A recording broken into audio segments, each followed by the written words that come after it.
those of you who are watching in the future, I know you're not watching right now, but this is the way I start every stream before anybody else joins in. It's the ceremonial signing of the thank you business cards. Not so much signing, but just writing thank you on my business card.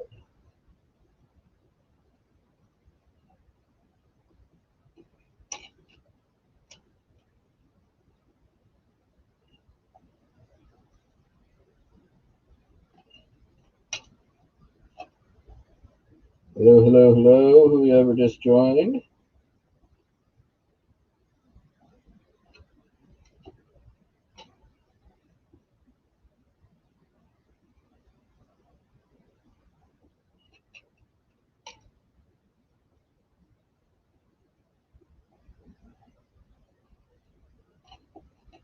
Just doing the usual signing of the thank yous. Let me do the thing, clipboard, go here.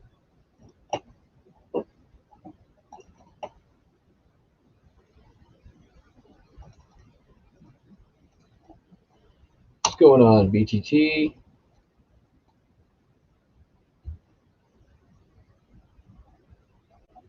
Should be relatively quick one today, I think. Not a ton of stuff going out. I actually was like, man, today's really slow.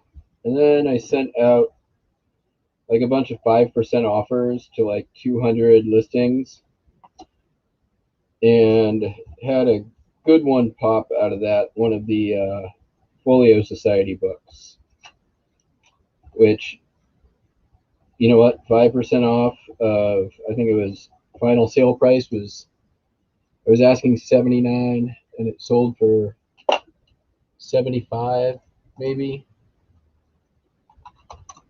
So that brought me back up. Oh, and more stuff sold. Oh, nice.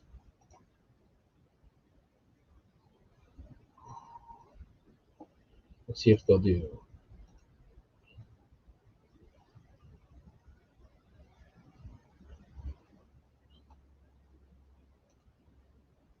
I'm trying to put in an offer on some records.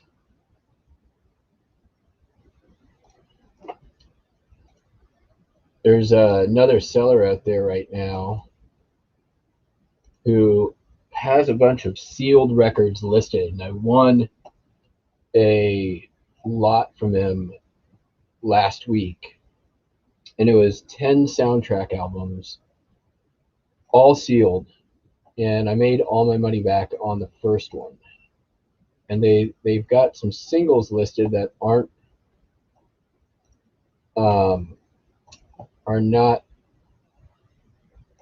pretty undervalued in my opinion. So they accepted my offer on one of them,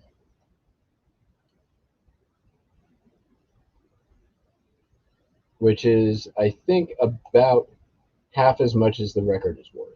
So I'm paying up a little bit for it, but totally worth it. Okay, well, they declined my offer. What do they want? 157. How about 50? And then there's another one.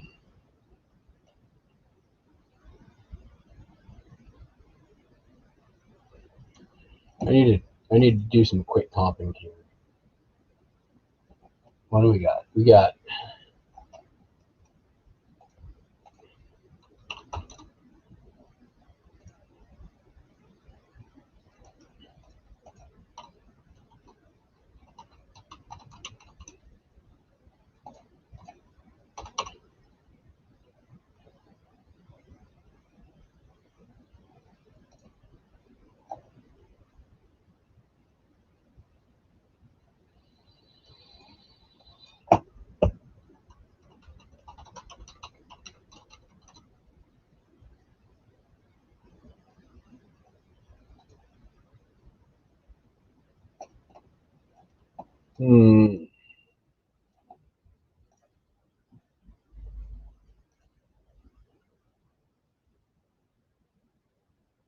Okay, there's that much back.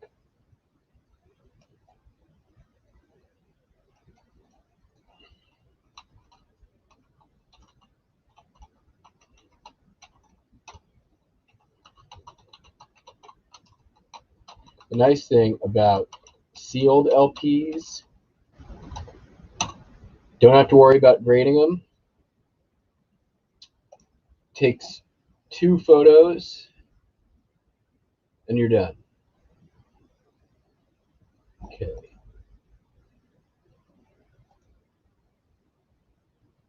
Aquarius Spy. Alright, I'm trying to figure out what these records are.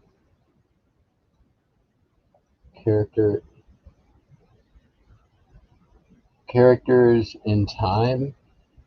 Drive.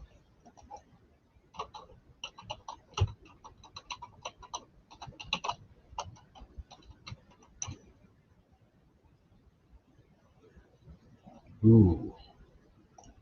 Let's hope they take my offer. Counter offer. Come on. Okay, that's their bottom line. I'll make my money back off the first 2 records. What are these other ones? You get to see this is me working. All right.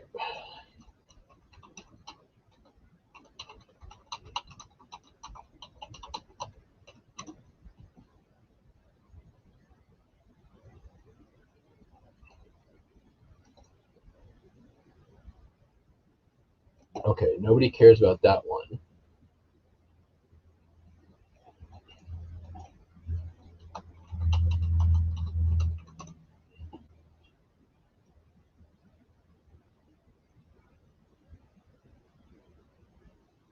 Okay, that one maybe.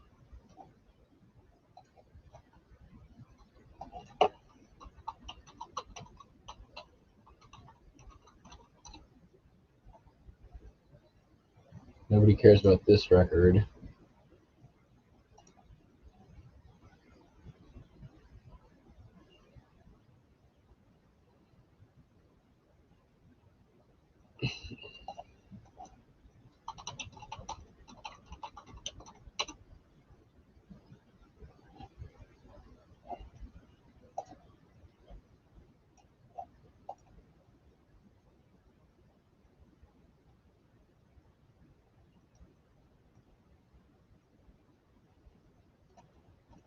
I think they're asking too much. I can't do it. Can't do it.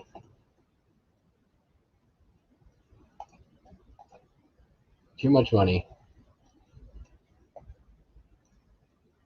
There's 2. It's one of those a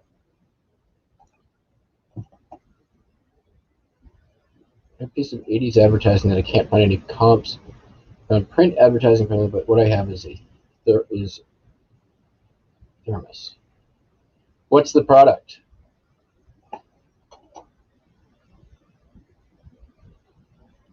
Gina?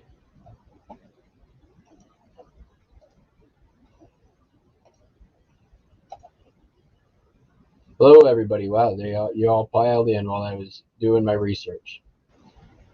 I was doing a little sourcing off eBay. There was a sealed record lot I was trying to buy. I've been buying some sealed records lately off eBay that I feel are undervalued. Sealed records are pretty easy money if you're okay with long tail, and you can just source off of eBay. So I do that sometimes, and I did that last week. Got a nice lot of 10 sealed soundtracks. One of the records in there was the Thunderball from Thunderball, the James Bond movie, and that one got my money back on what I won the auction for.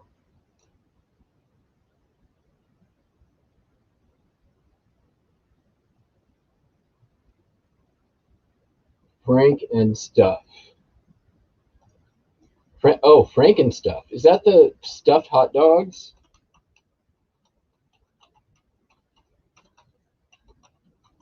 Oh my God. So yeah, here we go. There's one listed. Oh, this is probably yours. Vintage Baby by Gina. Yep. Uh, Gina, I think you're dead on right on this price here.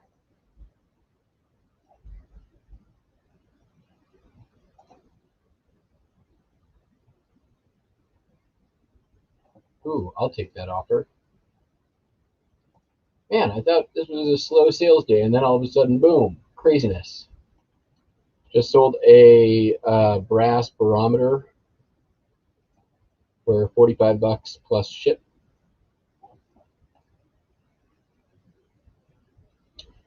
Yeah, Gina, I think you're dead on the price there. Stuff like so. I actually have a funny story about that product, and it was I have never liked hot dogs my entire life. I've always hated hot dogs. I still hate hot dogs. And when I was like 10 or 11, my best friend's dad was like, "You want a hot dog?" And I'm like, "No, I don't like hot dogs." He's like, "Oh, well, you want one of these hot dogs? It's stuffed with cheese." And also, I've never really been a fan of like gross American cheese or Cheese Whiz, except when I'm drunk, and I was way too young to have been drunk at that point. So I take one bite of this freaking hot dog stuffed with gross Cheese Whiz, and I get like a hot load of cheese in the back of my throat, and just gross hot dog in my mouth. And I mean, I think it was that day that, A, I knew I was straight, and B, that I knew that I was a never hot dog for life.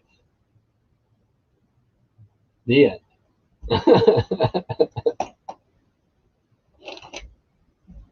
I'll be right back. I forgot one item and my coffee.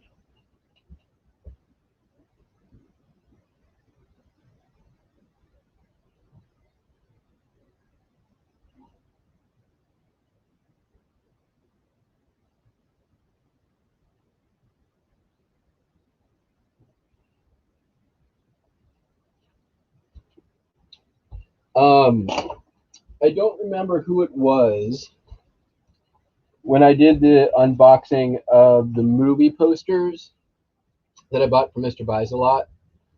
Um, I can't remember for the life of me who it was, but if you're in the chat, I did list all of those posters today.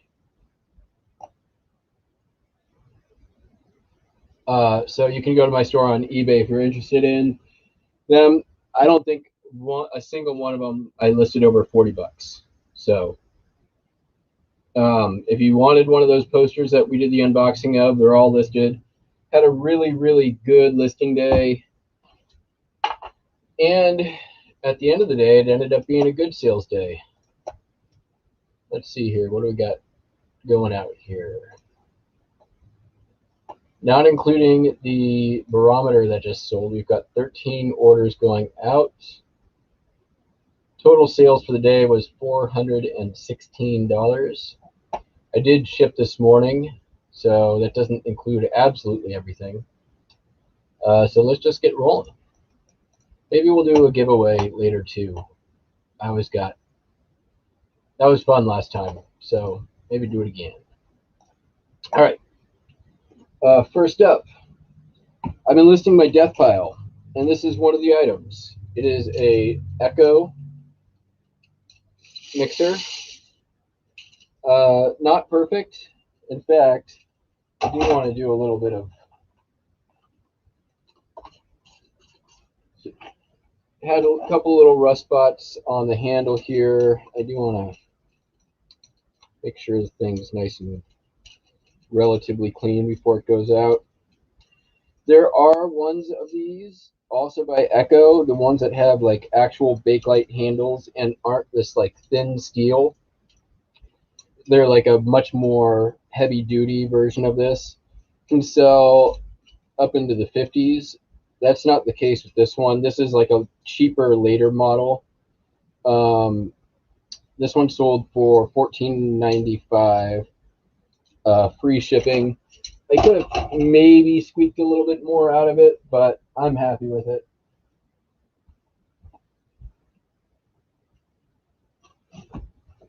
That seems like overkill. Seems like an overkill box. What else we got? 14. What I need is like a 8x8. That still feels like overkill.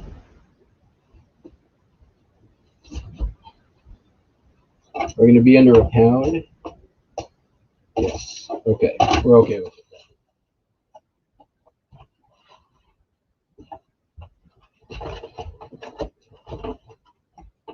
You guys thought my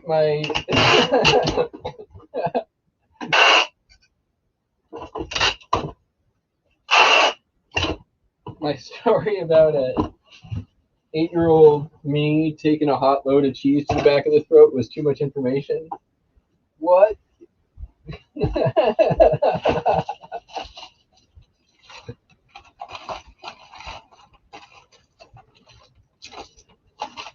You won't get that kind of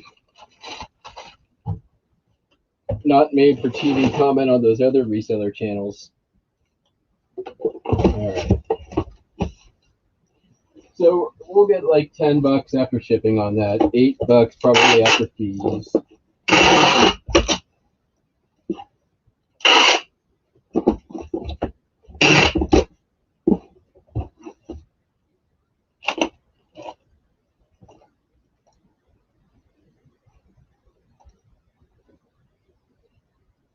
Not big money, but it is out of my death pile and now money. It was not money when it was sitting in my death pile. Now it's money. And I like money. Hi, Buster. Want to come say hi? He was riding my shoulders for a good half hour before this started. You want to come in? Come on. Everyone likes to say hi to you.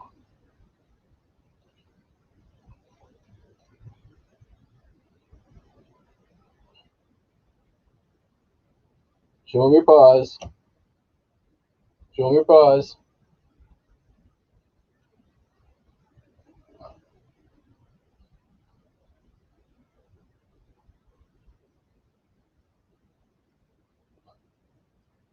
Want to be on my shoulders?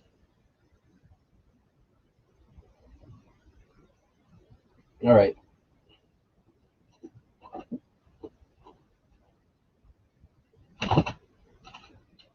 Next up is a old rubber toy. This is a Aurora Products. If you don't know Aurora Products, they made rubber toys back in the before they made a bunch of plastic stuff. These things are like, kids could leave them outside and they wouldn't get destroyed. They're not huge money, but there's a collector's market for them. There are some that can go pretty high. Some of the train sets. There's they made probably the most easily spottable one are the tractors. Those I find fairly often. This one sold on an offer for $13.45. Like I said, they're not big money, but worth keeping an eye out for. Typically, if you find them at you'll find them at thrift shops, or sometimes yard sales. I've found them. They'll show up too in auctions. Like if you have like a country auction near you, like there's usually some of them show up there. Don't pay a lot for them. Try to buy them in lots and then piece them out.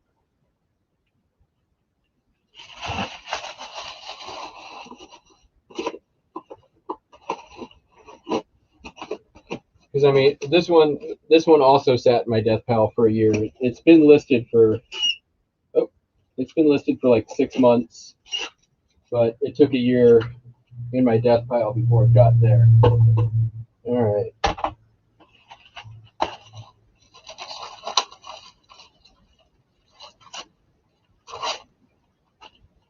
Weird old stuff.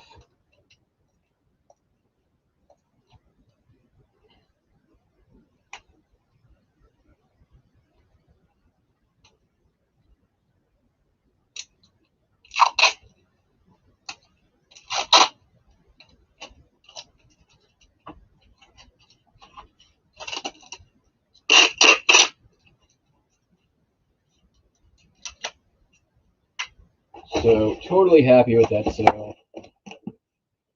Like all the, those $6, $7, $8, like if you're listing in batches, you're gonna have $10 items, you're gonna have $6 items, you're gonna have $12 items, you're gonna have $50 items, hopefully. If you're mixing in some of these lower price things with your higher price stuff, then it's totally worth the time. Which is kind of one of the ways that I've been doing a lot of like postcards this week. I did all those movie posters in one swoop, and some of them I only listed for like $10 free shipping. But when I'm doing it with the $20 and the $30, it all adds up. At the end of the day, like just those movie posters were about $600 in listing value. None of them are make offer. All of them are free shipping. All right, what's next? Got a belt buckle. Nothing special. Silver tone, faux turquoise. What do you call that? Faux turquoise stuff. Somethingite. Whatever. It's faux turquoise. That's what it is. It's sold for $15.95, but it's going overseas to Lancashire. So I assume that's Great Britain.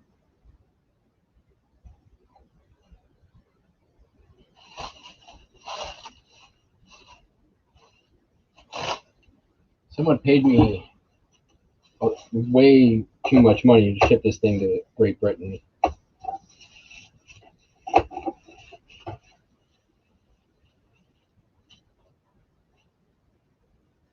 I set a lot of my international shipping rates pretty high when I do the shipping program, but then you can also purchase from me direct, and I'm still usually cheaper than global shipping, but I'm definitely making money on my international shipping because I have to build loss into it.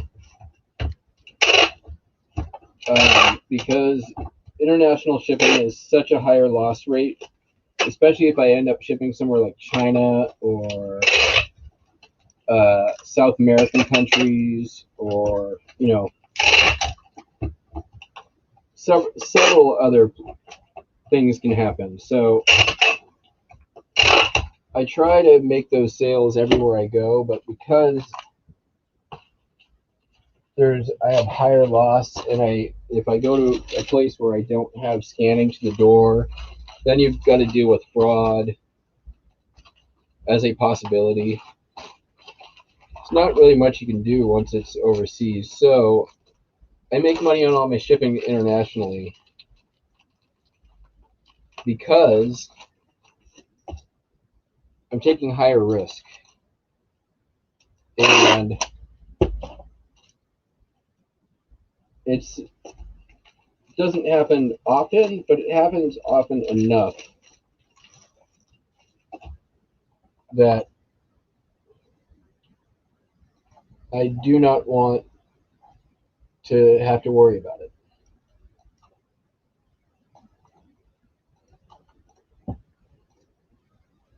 So this one, I'm going to use the eBay International Delivery.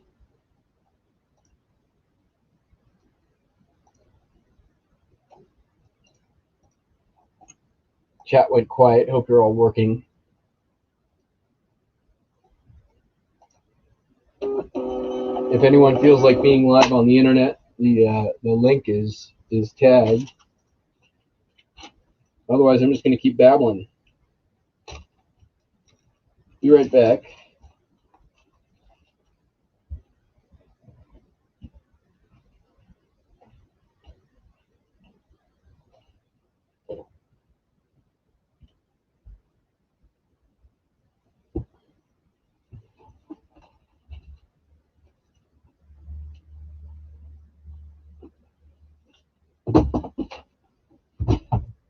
Got a postcard. This is the old Lincoln House in Ephrata, Pennsylvania. It's just a what's going on, Cameron? Good old picture of Abraham Lincoln.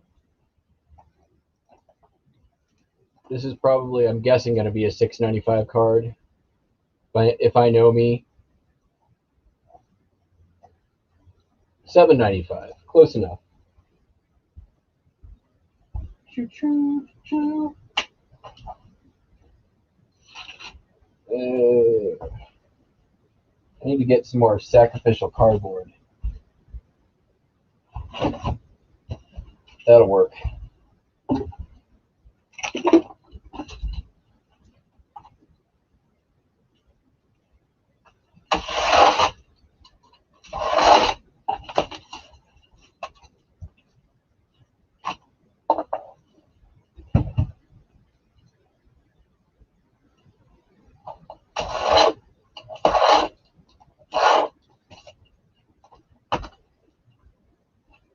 Ooh, nice. Look at that. It's like this little envelope. I have to remember that.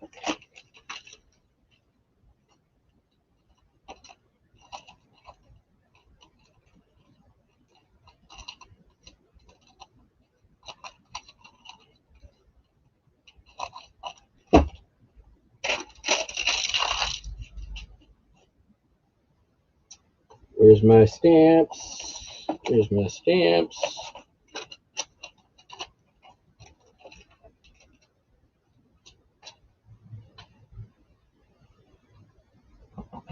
I forgot to order my packing material today.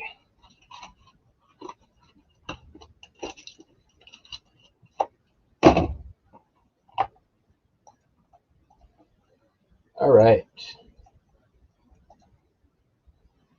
Listening. All right. Thank you, Hunter. I do my best at shipping stuff on eBay. Thank you for joining in. Always happy to see you. We included you in our giveaway last night, Hunter, even though you weren't here. We put you on the spinning board for our giveaway because we did see you in chat in the earlier part. You didn't win though. Sorry.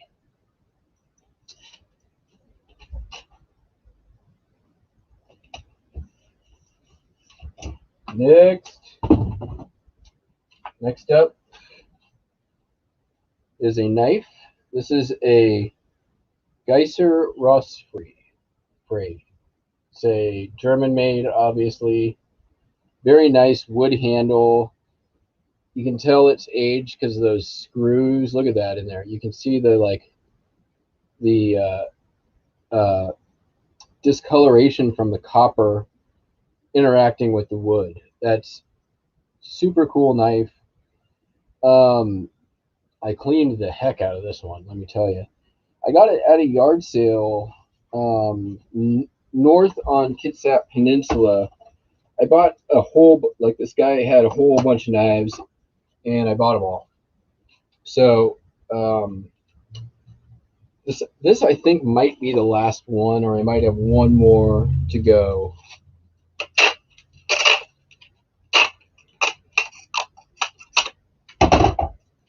I feel like this sheath is too big. Indeed, it's like way too big. Yeah.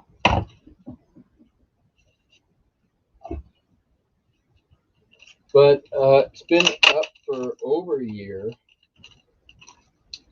I took an offer on it. It was up, I think, for $45. Let me pull up the numbers here for you. Oh, I sold another postcard. Cool. Here we go.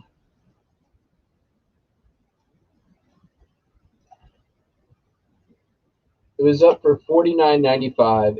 It's been up since August 6th, 2019. So a while. I don't think I had any interest on it at any point.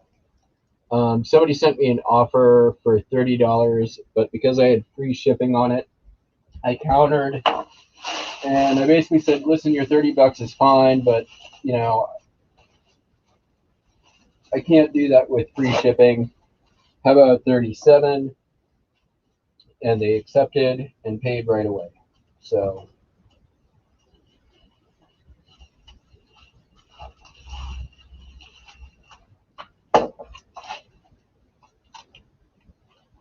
second ago, oh, it's just a little too big. But we can do this. This we can. This we can.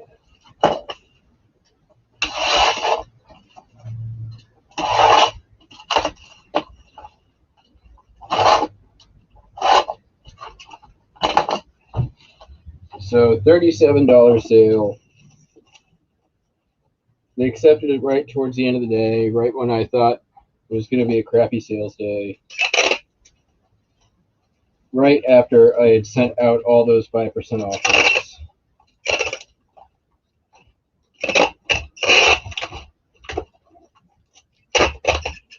Also, I do have a show and tell item for you guys today because I would like to hear some opinions.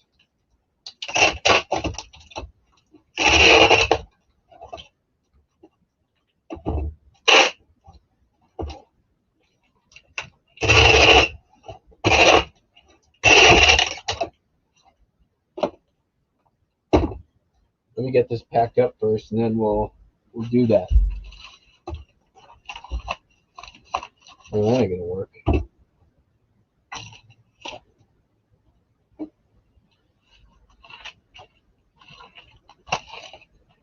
So it's a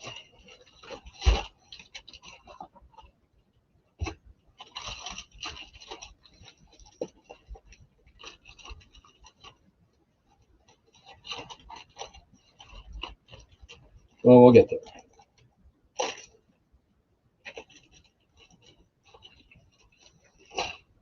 I need to find all the information on it first, and before I start showing it.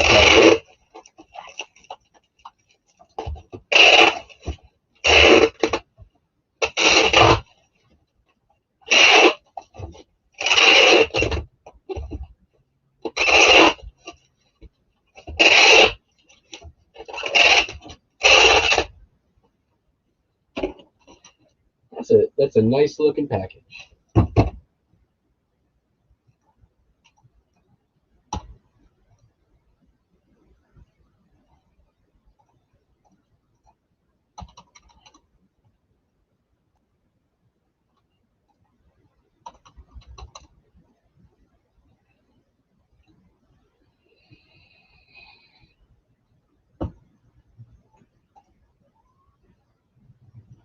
All right, let me grab it.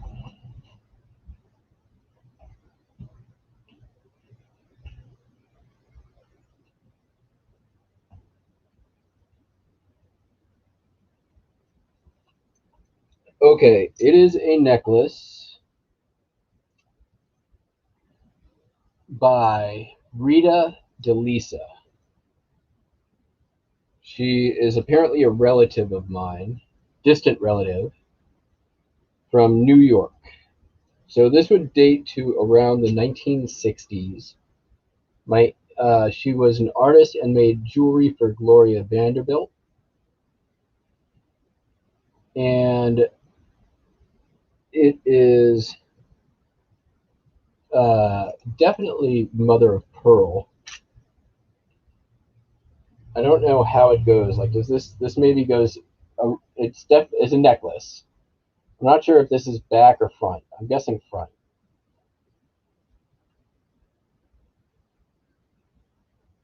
Maybe. I don't know. It's a little tangled. All right. So I mean, without judging too much on the style, obviously this is not of the time. The back has really nice clasp. It's mother of pearl and brass, maybe copper, but I'm guessing brass. I'm not sure, but these beads look like they could be sterling.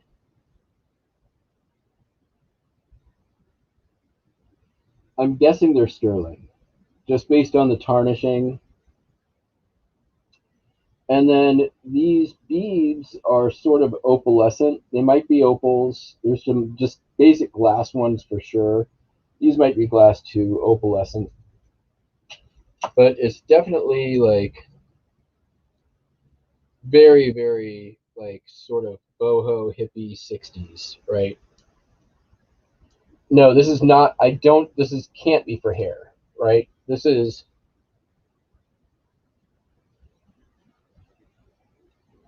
the neck would be,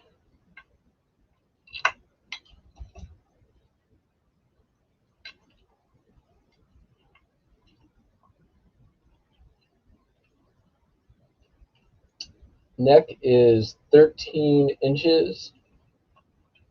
So, and I believe she got married she wore this in her wedding, and I believe it was late 60s. So, well, let's just look up the artist. It was Rita DeLisa. I'm not looking on eBay. I'm going to see if I can find her. Rita DeLisa.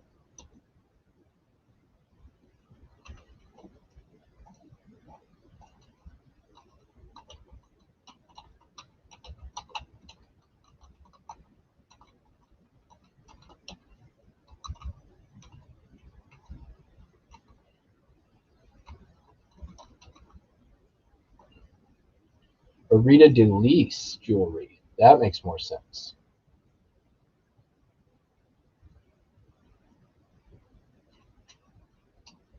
I think my aunt typoed.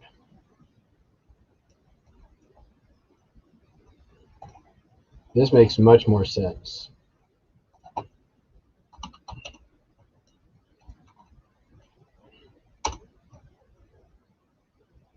Hmm.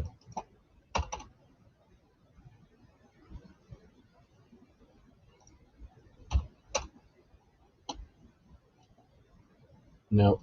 Ah, man. Well,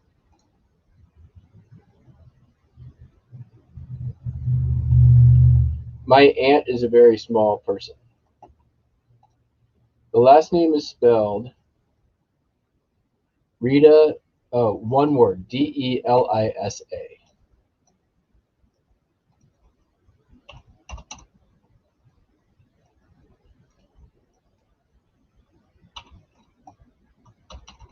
I need to put this away before Buster finds it.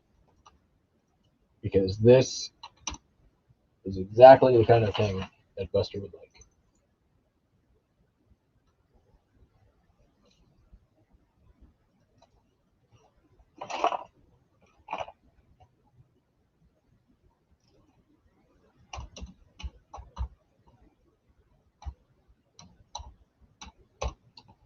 Yeah, it's Delisa Designs.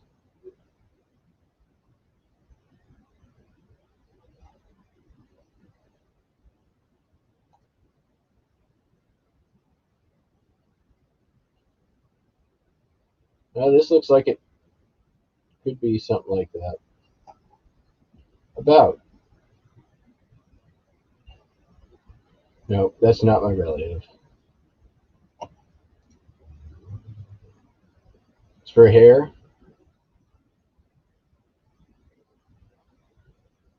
Okay. I'm not doubting. What size jeans do I wear? That's private information.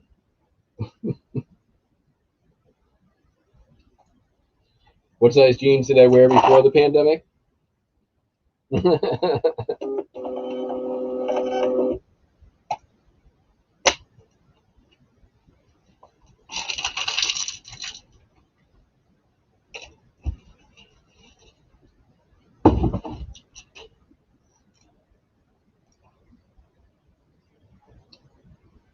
Okay, it's for hair. I'm okay with that. This doesn't look like it's gonna fit around somebody's neck. Or maybe it like clipped on. I don't know. I'm putting it away. What, Buster?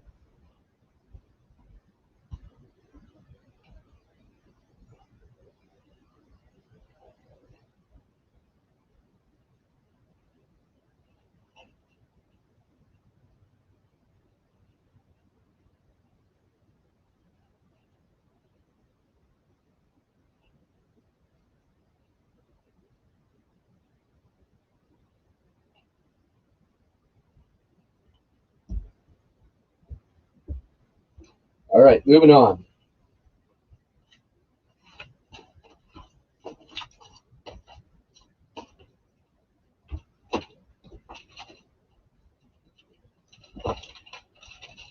We have got this plaque of John Elway, Portrait of a Champion, 336 touchdown passes, 1999 Bradford Exchange. Was that in here? That was not in the title. How much would it have sold for if it was in the title?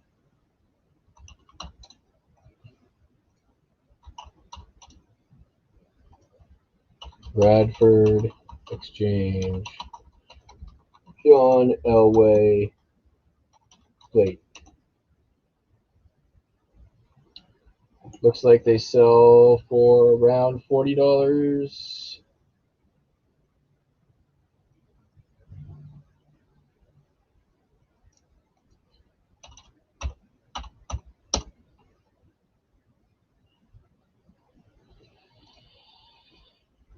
Oh well.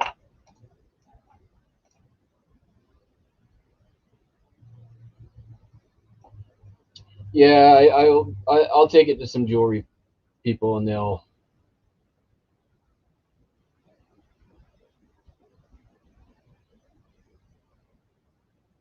Yeah, Google Lens might work on that. It seems really unique. I do follow some jewelry resellers. You know who I should go to is who really knows her stuff is Texas Gal Treasures.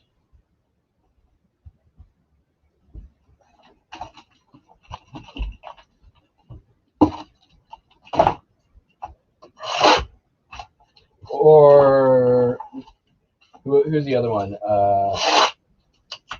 I mean, there's a million of them.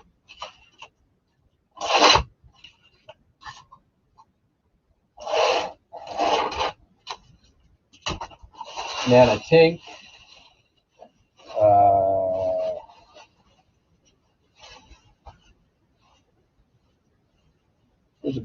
There's a bunch. There's plenty of resources out there. Even Tracy from the Tommy Bernard show. She's very knowledgeable when it comes to jewelry. All right. This thing is going to have to go priority, I think.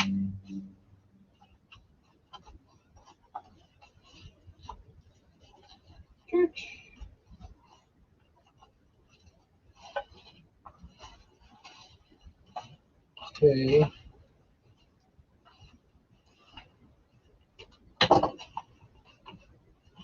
Oh, did I do this right even? Nope, that ain't going to work. We're going to need this in a minute, though.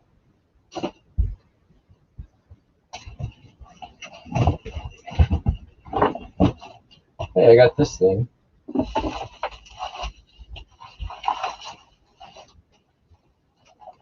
It's almost good enough.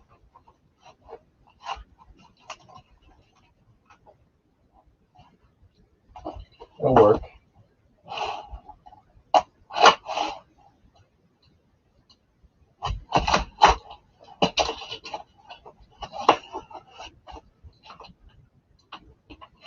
This is one of those boxes I've been staring at for way too long.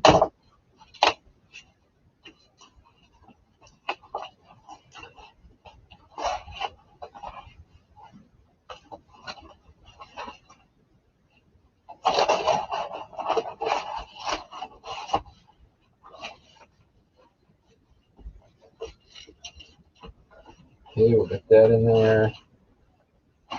Get that in there. And then maybe some of that. Why not? Oh, you know what we should do though is that. That's how we're going to do it. I should probably turn the thing down there so you can see what I'm doing when I do that.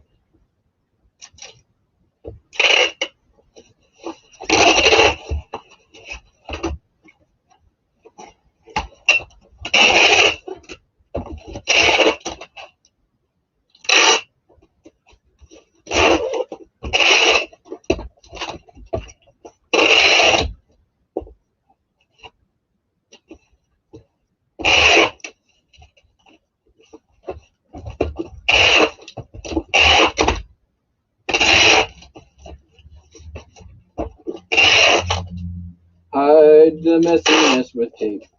With tape. Hide your messiness with tape. With tape.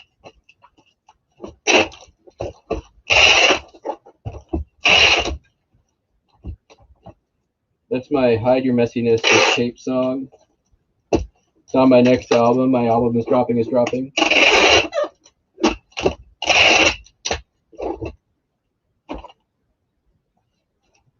Nice. Congrats, baby by Gina. I'm just gonna say Gina from now on. What'd you sell? Tell the class. Look at that. That's, you know what? I am almost. Can I just get this in a PFRE?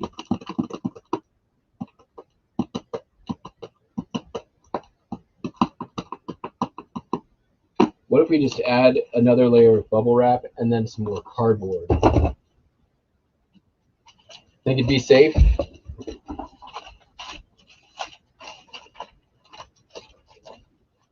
Ooh, it's gonna be tight getting in there in the first place. Oh, but it's gonna do it. Going in there.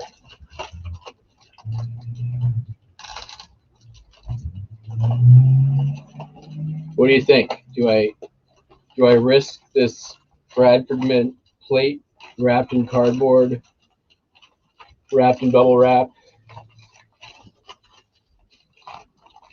I feel like I've got enough there. It is insured.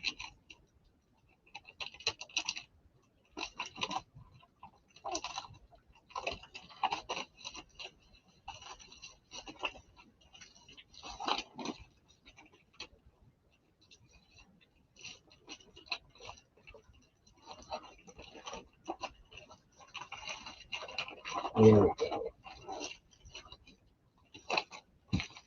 You wouldn't?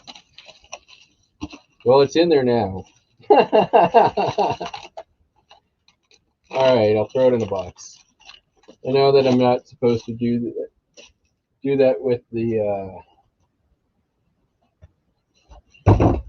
Let's see. It's 2 pounds, and where's it go?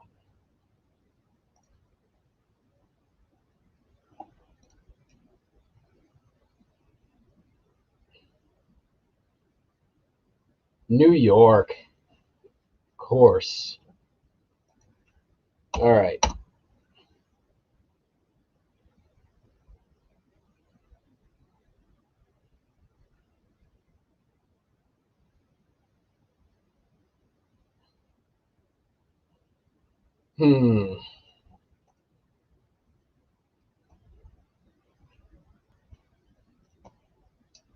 I could pirate ship that.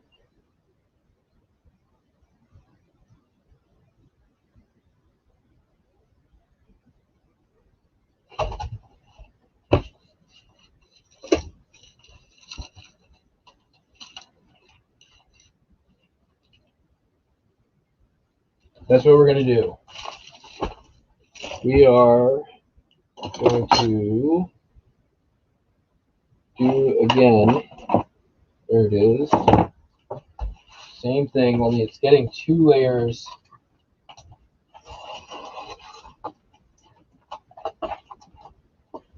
Two layers of cardboard on this one.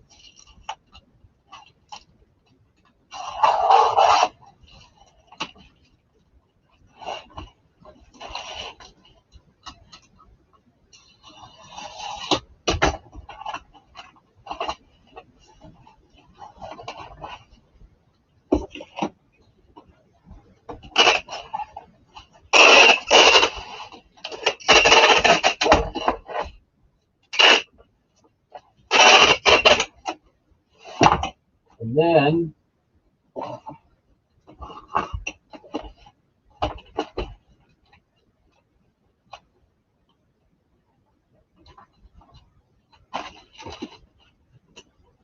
now my package is all like, come at me, bro.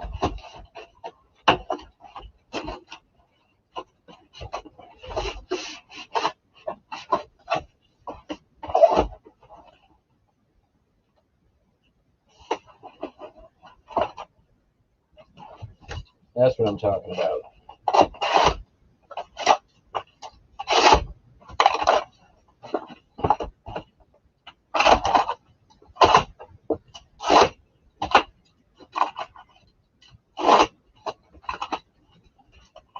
Get out of there. We don't need you. All right.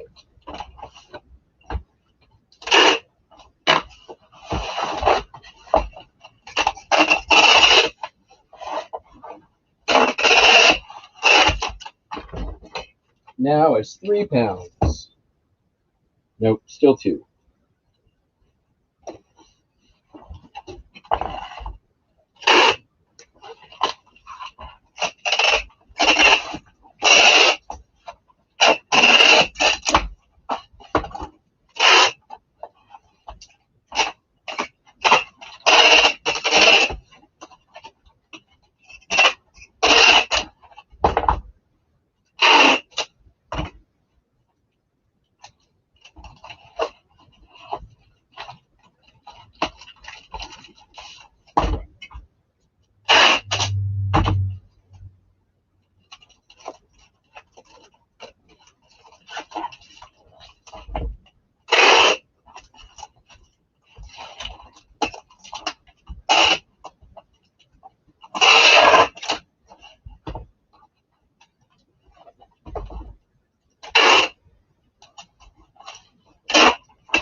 All right. Plate is good to go.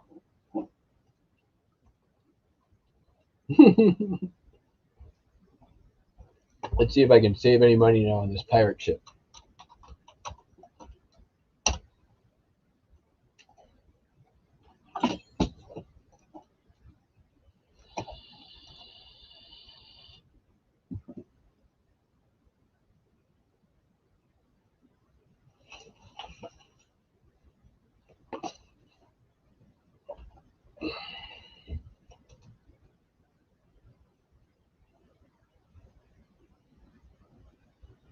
Oh, I think I'm like just 2 inches.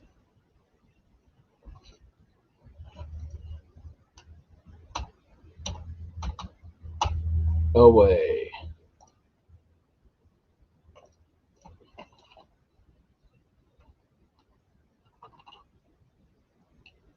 Bidding 13.2.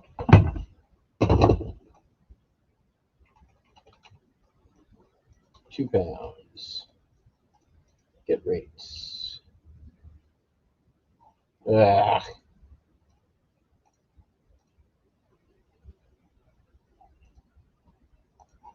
Same price.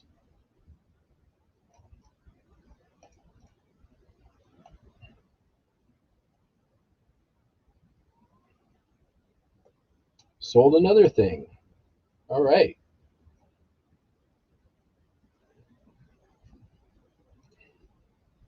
So I am going to make, after all of that effort,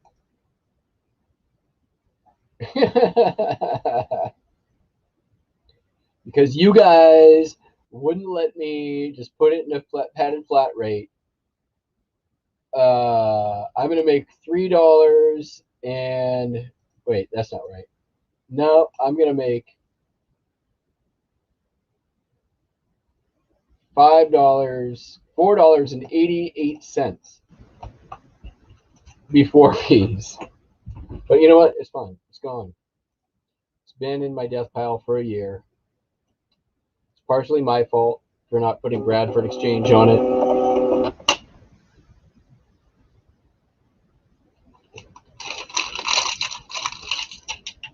But mostly, I blame all of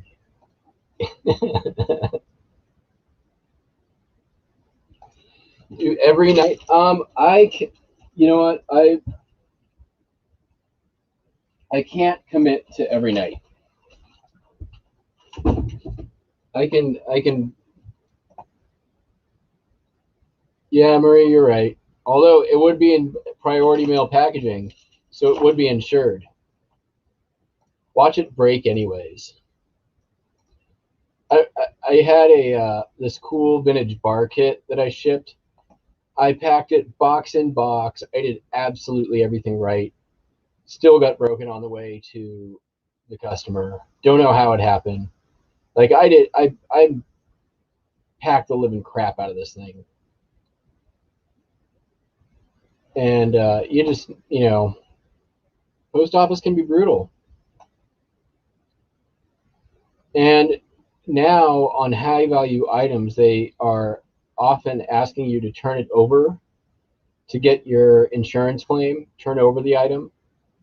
So now I actually have to put the customer through the return process on a thing with broken glass so that I can file a USPS claim. It's lame. All right, you got a record. Hi, Buster. The Isley Brothers. Oh, no, that was yesterday. Today is All the Good Things You Are, Errol Garner, and George's Boogie, George Shearing, 45 RPM. I think this one was really nice condition. Yeah, really good condition. It's been listed since December 2019, so a little more than a year. Finally sold, full asking price $11.95 plus ship.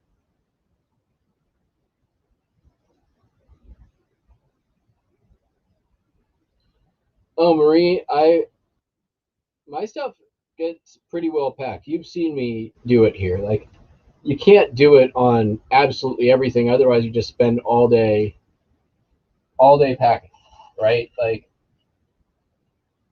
I got other stuff to do. The vast majority of my stuff makes it in great shape. Like, my number one feedback is on my packing. So I even have in my, if you look on my uploads from like a month and a half ago, I did the ultimate package stress test where I was literally like threw ladders and tables at my packages, and they made it almost all the way through that packing stress test. I'm out of 45 RPM sleeves. They're in the mail. I've been waiting a really long time for them. So I've got to make my own right now, which I don't mind doing, but I prefer not to if I don't have to.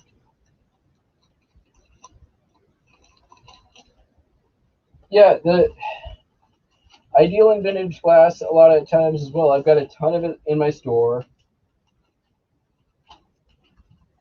You know, it doesn't happen very often, but it happens. I mean, luckily it's not very often that it breaks. In fact, I do have an item I have to go grab that I forgot to earlier. All right, we're good there. We're just doing this. We're going to do this. I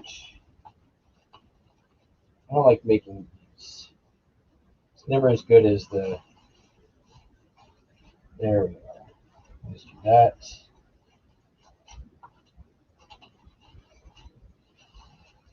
There we go. Much better.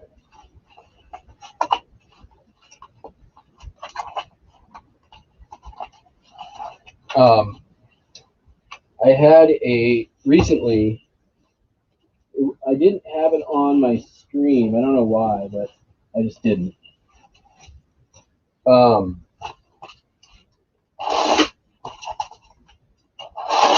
I had a record that, because I had accidentally shipped out the wrong record to somebody, I had to go on Amazon and find someone selling the same record and then have it drop shipped.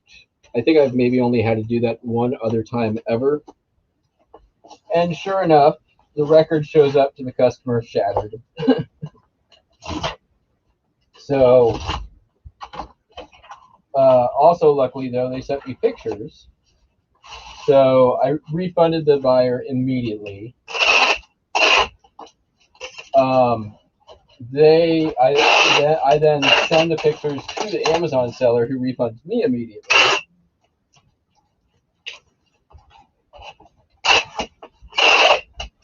This is not my prettiest package.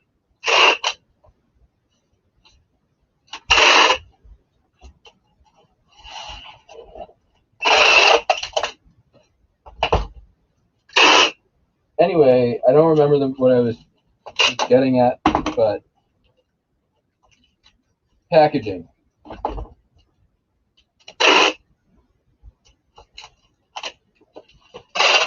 Most of them they're great. That's the moral of the story. Me package good. Me thinks. Me sell lots eBay. I think Hunter said it best earlier. Hunter said,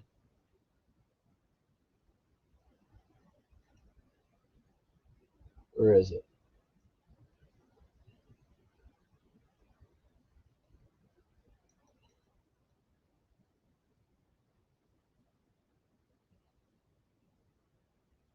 You're good of shipping stuff on eBay. And he's right. I am good of shipping stuff on eBay.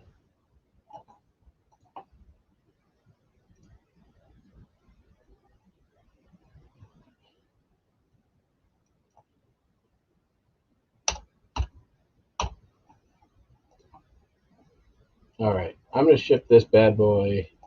I'll pay the extra 70 cents. I'm going to ship it first class. It'll get there faster. Maybe they'll overlook the ugliness of my homemade 45 RPM sleeve. Have mercy on me. All right. I need to run and grab two items I forgot. One, it's actually going to be three. But hold tight one sec. Buster? Hey, come entertain the people. Here. Come on. Come on. Hop up here. You want me to I'll get your bag. Come here.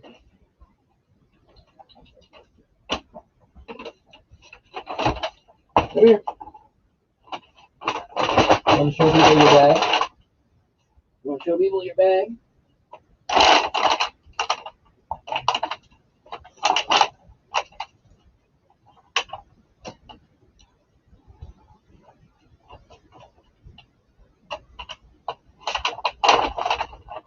He likes his paper bags.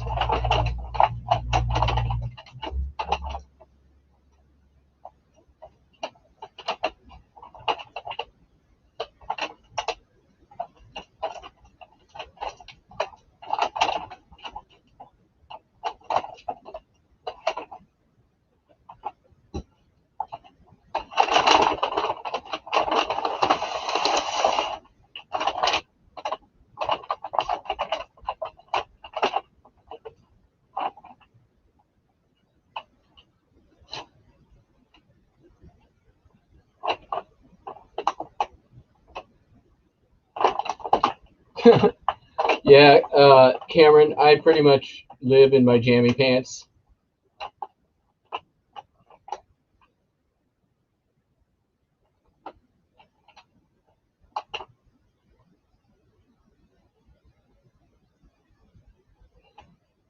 All right. So I was going to go grab a thing. Let me go grab the thing. I will be right back.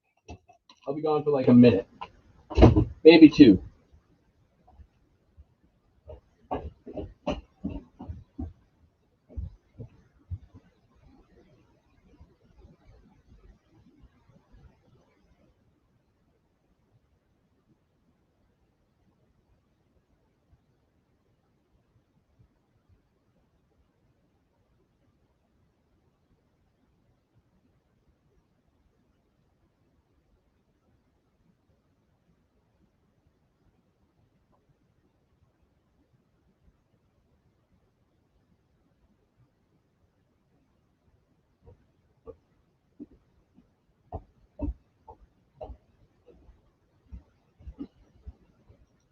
Look at that.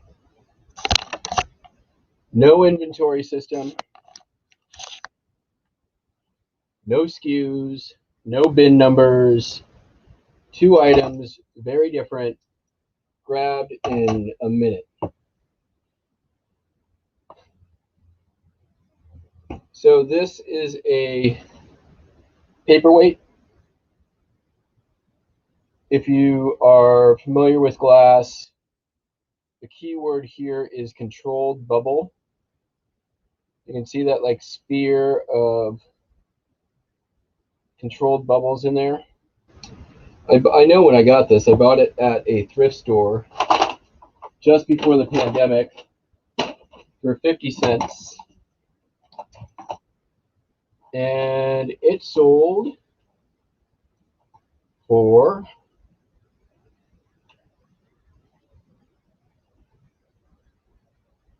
holy crap, a bunch more stuff just sold. All right. Sold for $19.95, free shipping.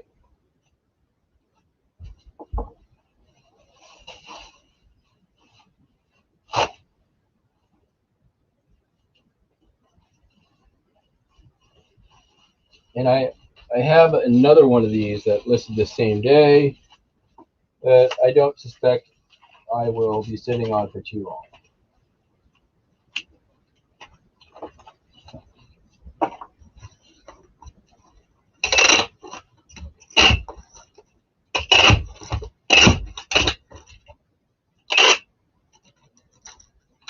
Now, this was a death pile item.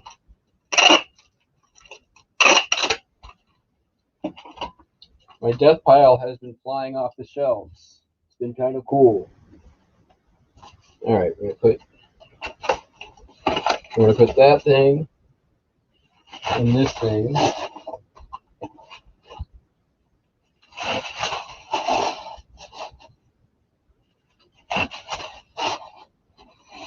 We'll sink that card in there.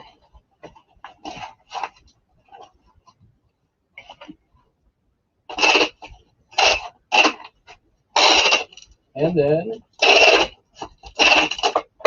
we will take 7x5. I want a 6x4.5 by 4.5.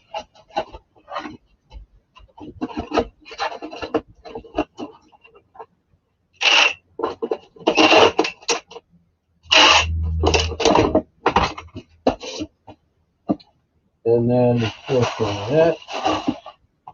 And we'll do that. Take take one of these. Give it a little bumper.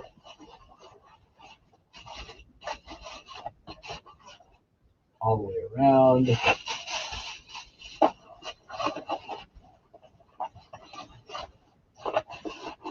And then we're going to take this little piece of cardboard and give it another little layer of texturing. That's under the ground. I guess 12.8 ounces. 12.8 ounces.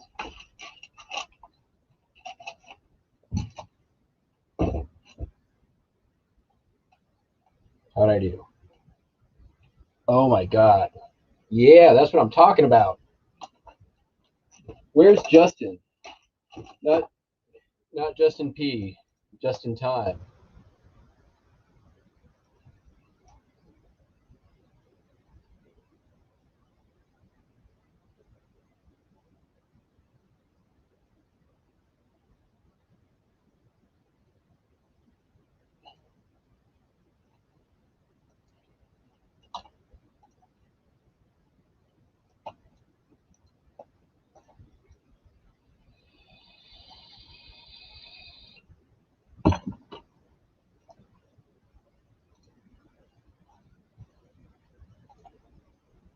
Honestly, I surprised myself with that. I didn't think I'd be that close.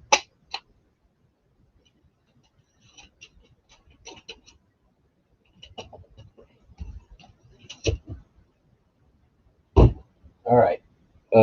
Then I've got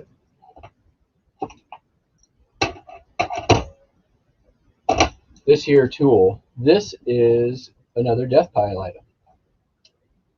It is a Clockmaker's drill press vice grip precision locking clamp hold.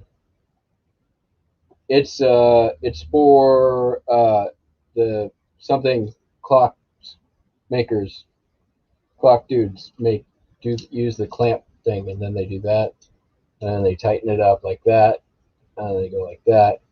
Do this a couple of times. That's what it is. Sold for $21.95. Went out on that 5% make offer. You know what? It's another death pile item. Happy to have it sold. It's going to go in a 6x4x4, I believe. Nope, that's not a 6x4x4. That's a 6x4x4.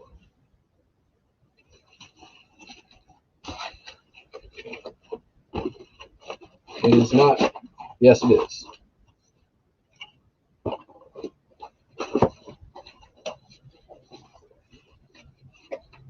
Sold really quick.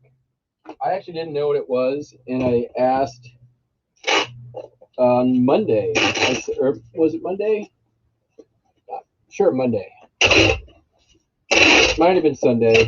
I can't remember days anymore. Anyways, I sent a picture over to Just in Time and Lobster, and they're like, here's what it is, and they were right. So I listed it, and it sold.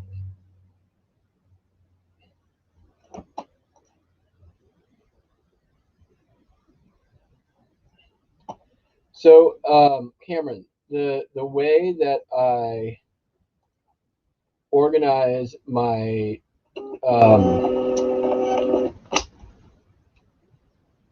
the way that I organize my inventory once it's listed is like a department store. It's the best way I can describe it.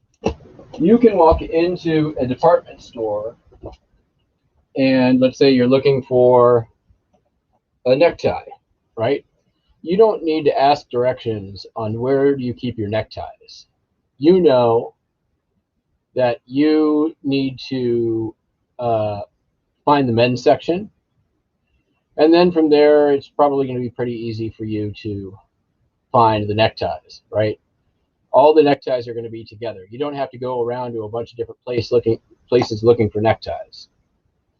right? You don't have to go to a bunch of different places looking for, men's shoes or women's shoes for that matter. So essentially, that's how I organize my inventory. The books all go together, the belt buckles all go together, vintage shaving items go together, records go together, postcards go together.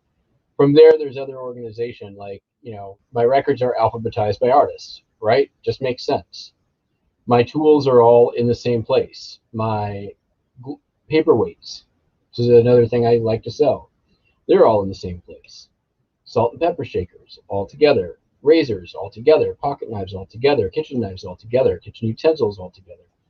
It makes very sense. And then from there, if there's any like random stuff, there's only a few places where I put my like catch-all, right? The stuff that I can't really put into a particular category. So when something like that sells, all I have to do is know, okay, well, that's going to be with all the razors. Then I just got to go look for the razors. So it doesn't take a photographic memory. All it takes is creating an inventory system that I know I can use without having to stop and look something up every single time something sells.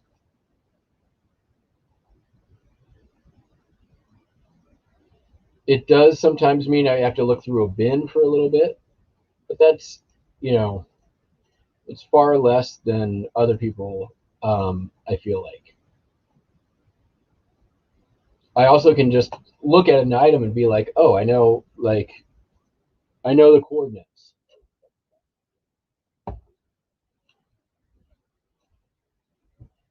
All right, we sold some records. Shocker. Sold some pretty good ones.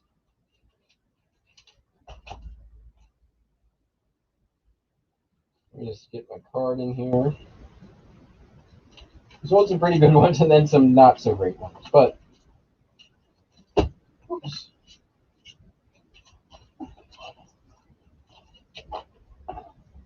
Most of these I've had up for a while too. So these are, well, some of them I have.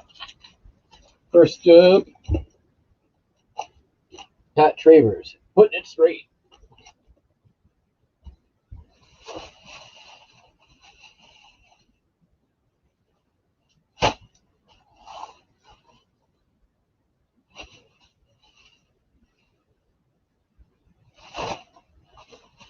Do I know who Pat Travers is? No, I do not. Have I ever listened to Pat Travers? No, I have not. It is a really cool, I will say this, it's cool album art. You've got dude playing the guitar in the old man's office with all the people's pictures on the back. And then when he's done, everything's on Smokey and wrecked because he's so awesome and he's giving you the thumbs up. I'm Pat Travers. Yeah, I played the guitar.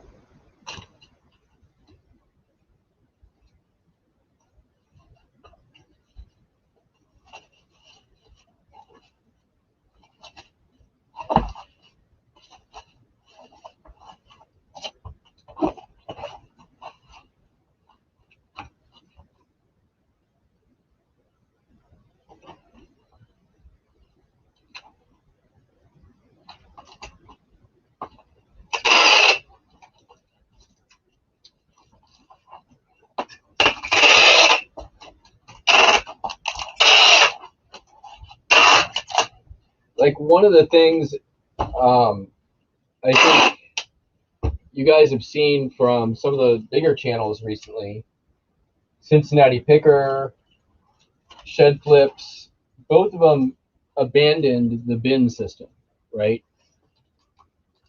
It wasn't Barry from Storage Wars. It looks more like George Burns, but it could have been Barry from Storage Wars.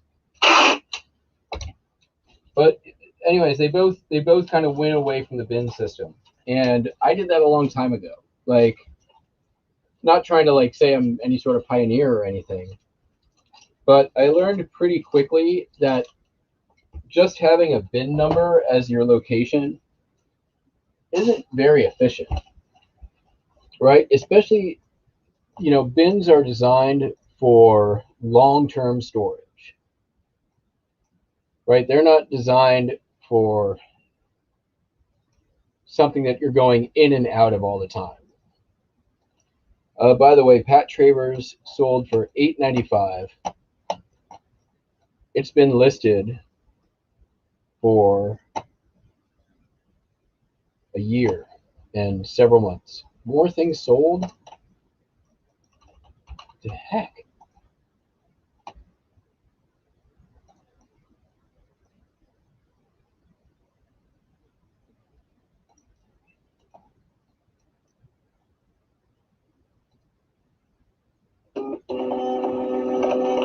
Bankers boxes, definitely. Like the smaller is definitely better. Also, like you there's no reason to put lids on everything, right? Why am I going to put a lid on a bin when it's so much easier to just have something I can pull out and look in, right? It's just silly. Then there's this problem. Very easy. I'm going to just draw it out for you. And you'll see even Craigslist Hunter noticed this same thing. I realized this a long time ago. All right. So here's your bookshelf or whatever shelf, right? And most bins are designed like this.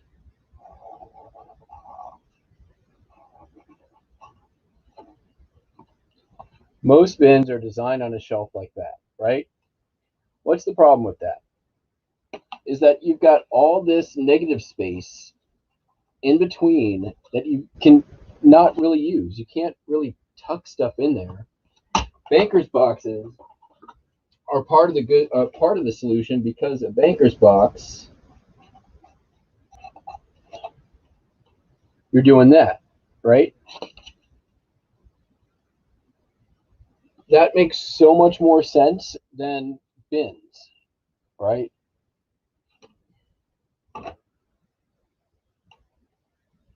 So just having bins with numbers on them that you just have to look for the number is so inefficient. I can't tell you how many hours of my life I want back from searching for items in bins. You guys got to see it. You guys got to see 2 hours of me searching for bins for those dang buttons. And I'm not talking trash about anybody, but even those bins are clear. Like if I had a button section, I knew where they'd be.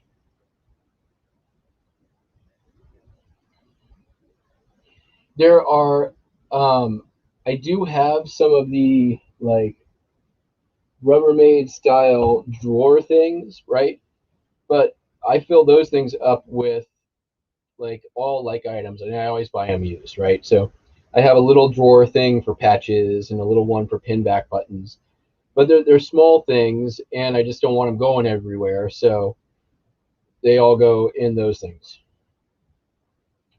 Why don't they make clear square boxes instead of, yeah.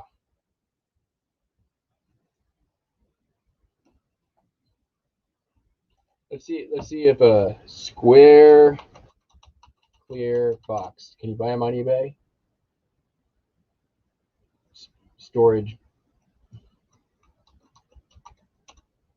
box. Okay, there's the drawers that I already have.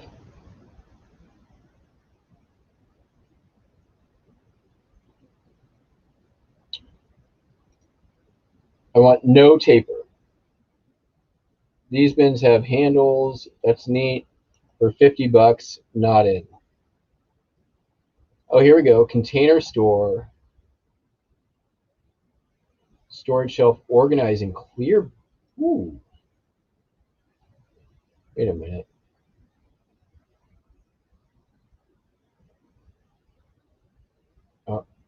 You can't have it on an auction. These are like mailboxes, etc. things. I'm not even going to put them on screen. Really useful boxes. All right, let's do it. We'll put that on screen.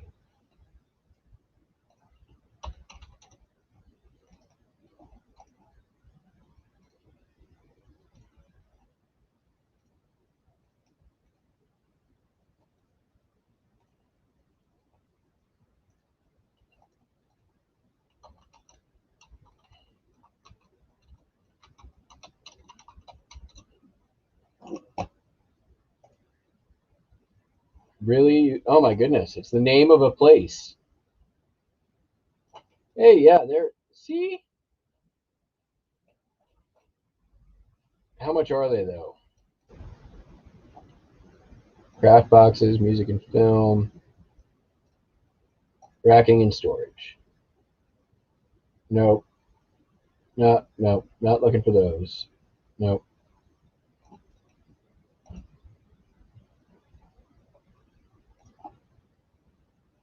Full range. Oh, here's those. These are the ones I literally just saw. 0.14. Oh, those are tiny. 8 liter. Yeah, this looks good. Oh, that's for like. Ooh, good recommendation. I'm already liking this. That's for like CDs and media.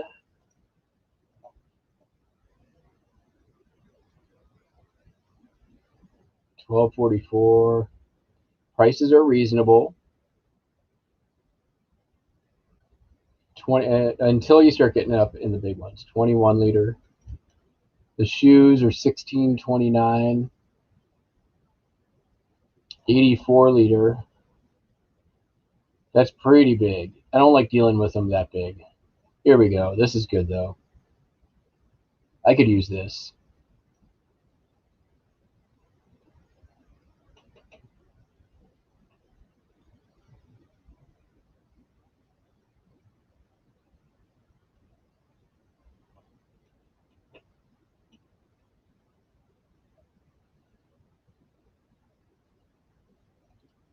My only question is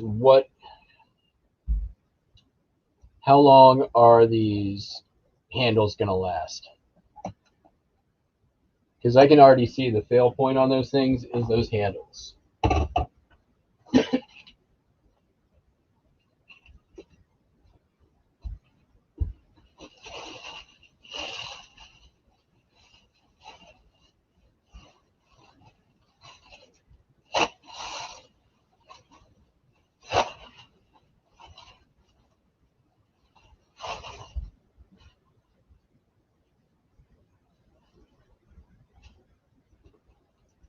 Next up is Ringo Starr and his ripoff. I listed this during the 24-hour.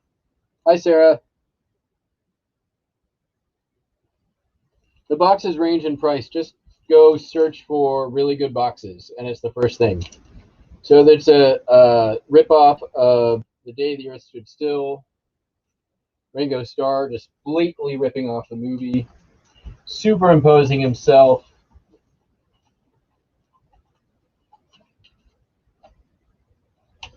Just another example of Ringo Starr riding on the coattails of somebody else's fame.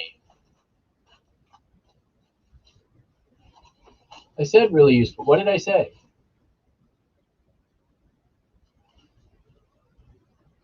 I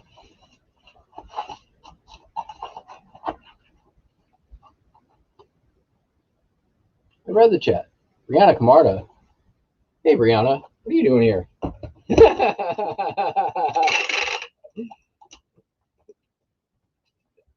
get me wrong. Happy to have you. This is just me shipping out eBay orders with a bunch of other reseller people. Hey, I see Staples has them. I like the really clear boxes.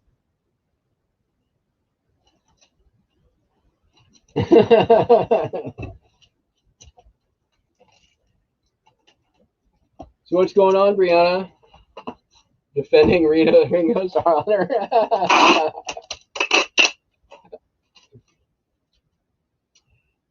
I mean, first, doesn't Ringo have to have some honor to defend?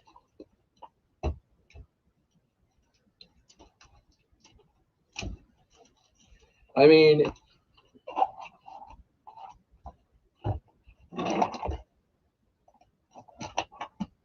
he basically already was like, I mean, he was a good Beatle. He wasn't the best Beatle. He did kind of have to eat like John and all the rest of their scraps. Just saying. Like they didn't really give him the best songs.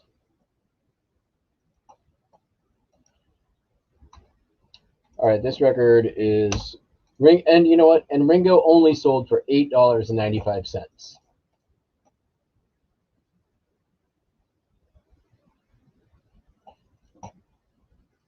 I need to go. Yeah.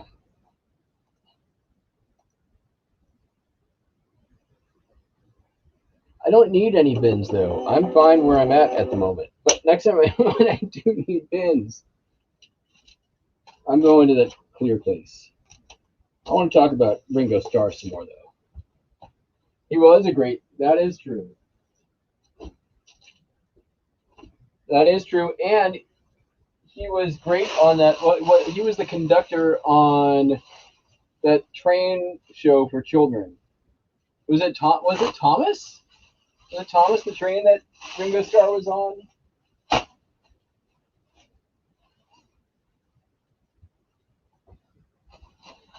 You know the role that he should have been cast on that he never did, but I think it would be great.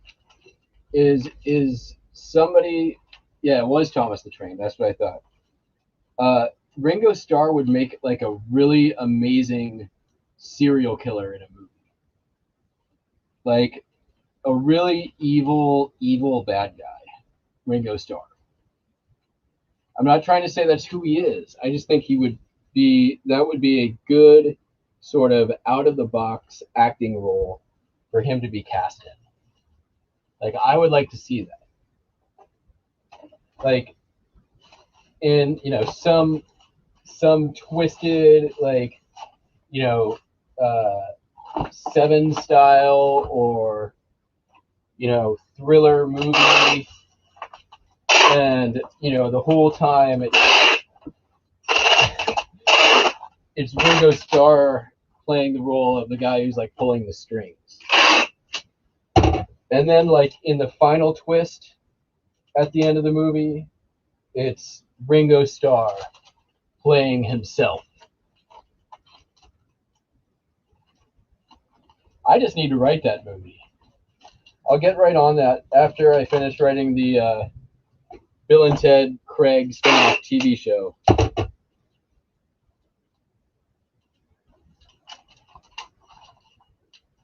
Craig the Robot. All right. I don't even remember what I just packed. It was another record. Well, let's see the records we have left, and then we'll know the record that I just packed. It must have been the Staying Alive soundtrack. Have you ever seen the sequel to Saturday Night Fever? John Travolta in Staying Alive. Talk about another role they should have cast Ringo Starr in. Ringoception. Yes. I will say this. Ringo has my favorite accent of all the Beatles. He's the one who's he's a little bit more posh than the other ones, right? Like Ringo talks like he knows something the rest of the Beatles don't, or like he's there and he puts up with them, but at the end of the day, he knows he's a little bit better than the rest of them, just a little bit better. No, it's the sequel was not Sunday Night Fever. It was Staying Alive was the name of the sequel. starring John Travolta in a headband.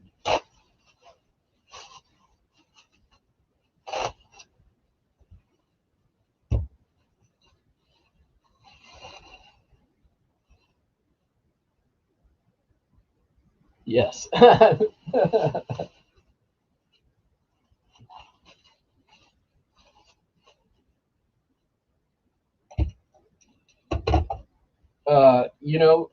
You know who never gets invited to go to carpool karaoke? Ringo.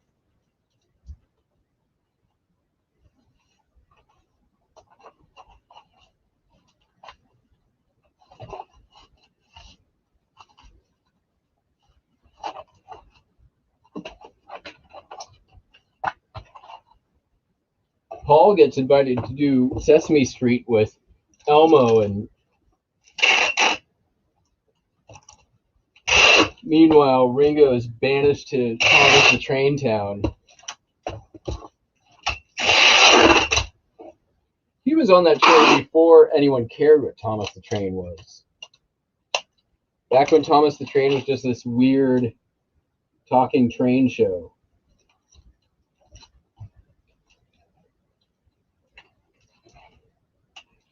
That said, Ringo, he liked Thomas the Train before it was cool.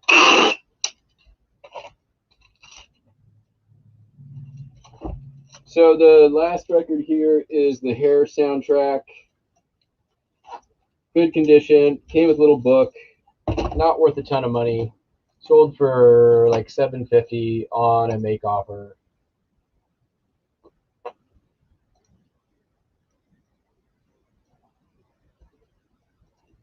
Plus shipping. That came out of that giant record collection that I bought. Still, I'm on my second go through at this point. I'm going to be having a giant record garage sale once I get a vaccine.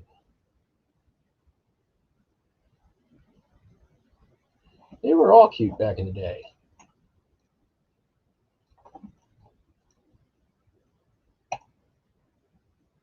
All right, what else we got? Seriously, 1, 2, 3, 4, 5, 6 things sold since I started this live in an hour 38 minutes ago. This wasn't supposed to be that long. All right, next up is another London Folio Society book. Won this at estate auction. Paid $300 for 40 of them. This one's got some issues. This is the Rise and Fall of the British Empire. Look how fancy that is. Super fancy book. This one went out on the 5% off offers I sent out earlier today. Somebody took me up on it. I'm guessing I'll probably get some more of those tomorrow and the next day. This one sold for $82. All in, they're $88.42. So, BTT, congratulations. I cannot wait for my vaccination. That's not going to work. Need a box. All right. We're going to do the 8x8 padded envelope method. I think that'll work.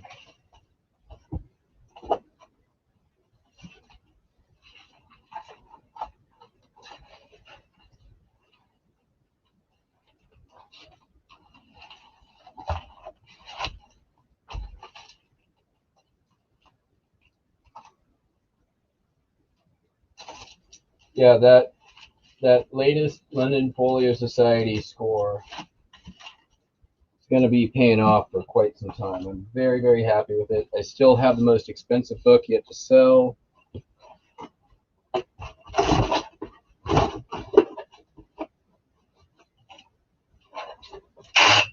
But that's like the 7th or 8th book, I think, to sell out of that. So I'm $350 all in on it. And I've already made my money back. It took less than a week to get my money back. Is that going to go in? No. Maybe for later. And so now the other 36 books I have are all pure profit. That ain't going to work either.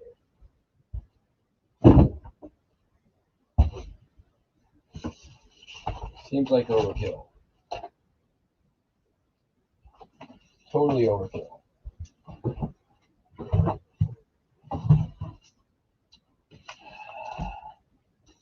Charge medium.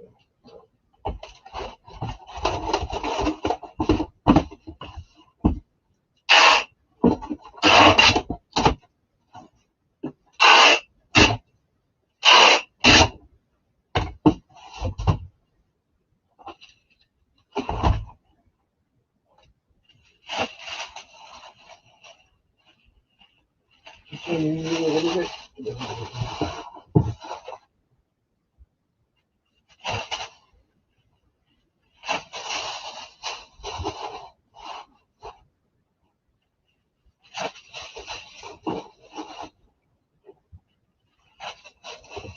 Ermiger.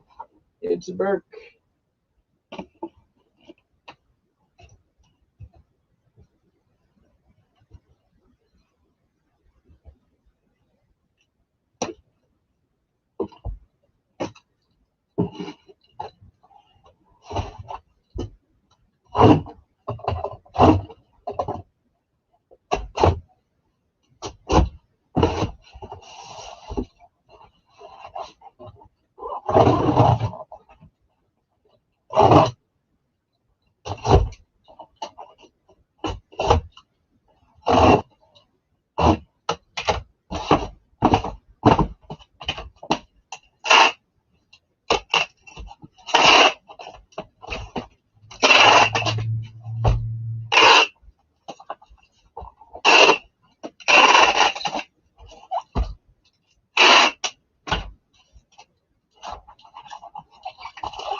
Chow, the chewy chow, and some more chewy chowness. Done.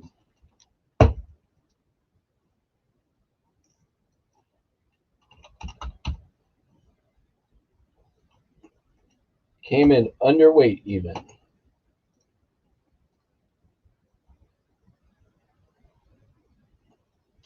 What's up, Lobster? I saw your photos that you bought. Those are really cool. I like the military old photos. You've been listing and selling those?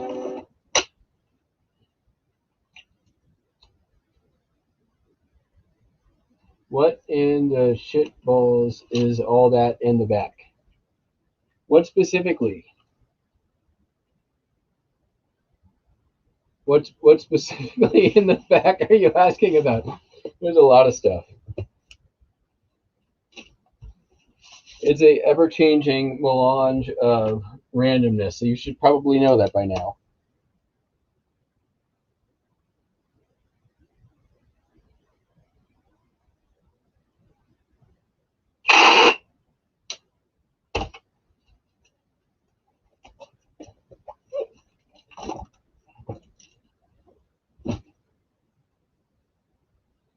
All right, that one's done. What else I got? Still more things. All right, some postcards. Those I can grab.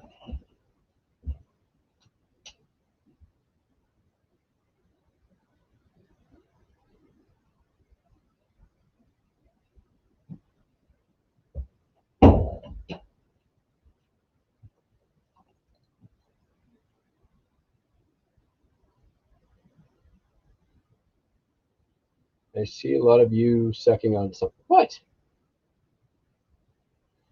So there is, this is the t-shirt once I finally get it set up.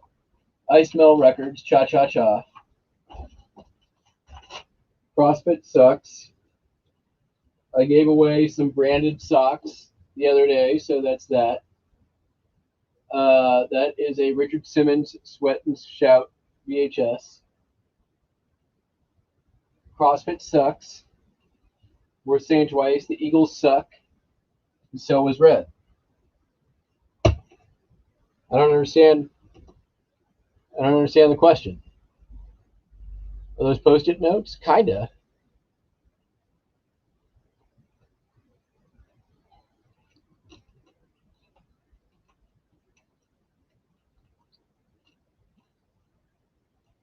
All right, there's one. And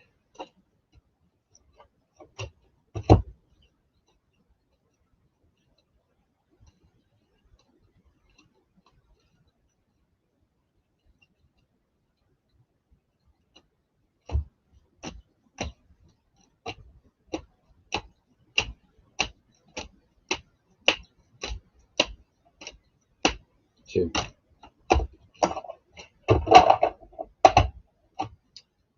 One reason I like postcards, I listed that in a day, along with 30 movie posters.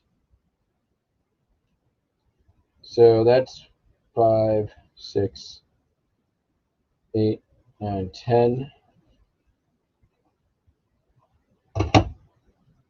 20, 30, 40, 50, 60. And that was before noon. They're so easy. They're so fast. Can get them done quick. And 2 of them sold today. So they're not the big money ones, but there are some higher value ones in there. One of them sold for $7.95. This is the Courthouse and Monument of Georgia's Signers of the Declaration of the Independence. That was a $7.95 card. And then the $6.95 card is a more modern, the Parkway Knoll Inn in Waynesville, North Carolina. What do you want to bet this is going to Waynesville? In cool Waynesville. Oh, it's going to Salem, Oregon.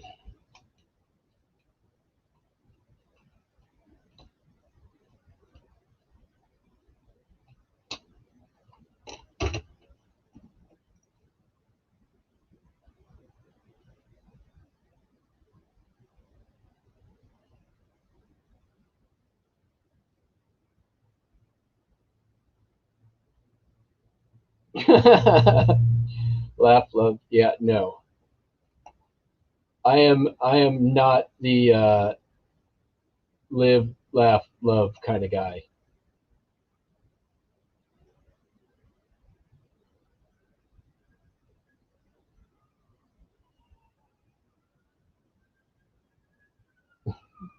Did I drink order that from you? No, you didn't.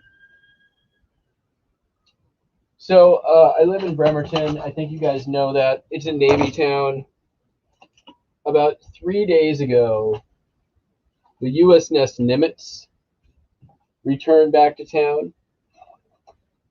And ever since, like, there has been sirens around the clock every day. So I don't know if that's cause or coincidence, but it is a thing. A lot of times what happens is when these ships come home, a lot of the people who are on them are kids. And when I say kids, I mean younger men in their 20s, and they've been on a boat for extended period of time, and they have a lot of money and not much to spend it on.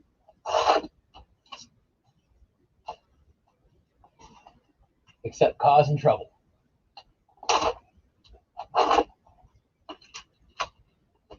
I cannot tell you how many of these kids here drive Dodge Chargers. Now, I have nothing against the Navy or any branch of our nation's military or any of the people who decide to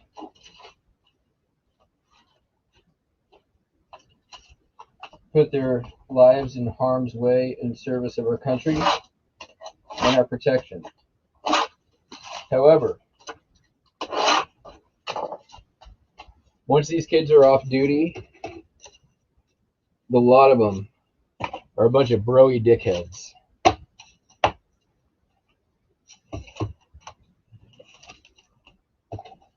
In uniform, on that boat, I'm sure they're valiant seamen. They step off the boat, and they're a bunch of drunk, broy assholes.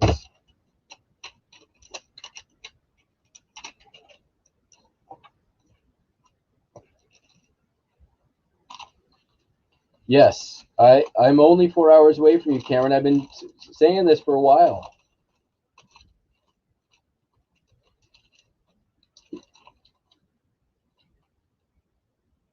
All right, that's the Georgia one. I need thank you cards.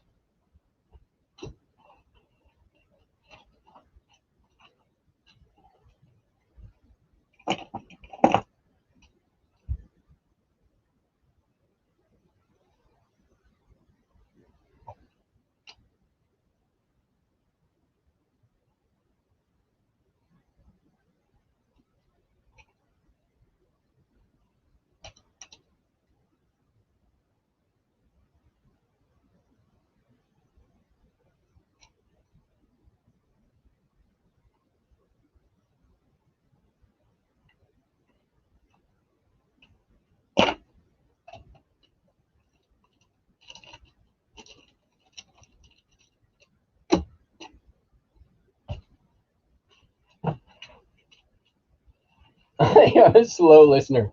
Oh, I hear you, man. Yes, I'm talking about what do men's fret? No, I'm talking about the bros who get off the boats and funnel into Bremerton with pockets full of money and pent up aggression. Crap, another thing sold. Never gonna be done.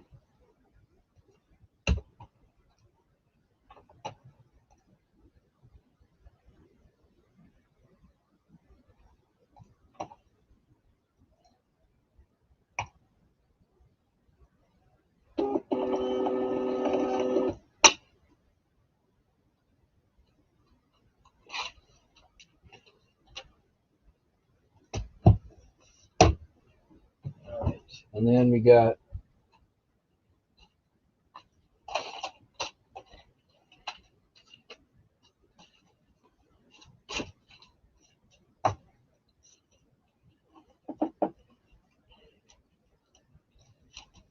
but yeah, my point also was not so much the broy D bags, but the fact that there's been sirens ever since that boat pulled in, like round the clock. We're gonna start over.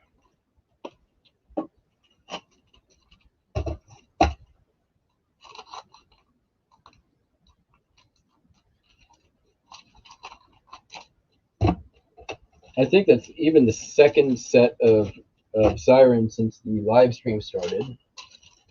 And I bet you if I keep going here and finish the last few items, that there will be at least one more.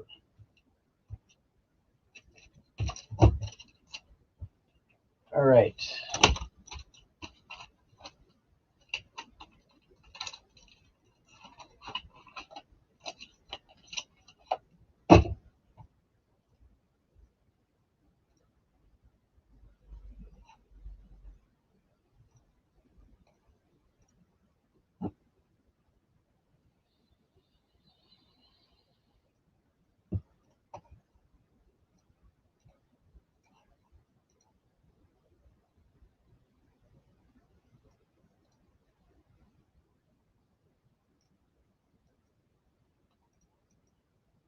Cameron, your name isn't Lisa Bennett, is it?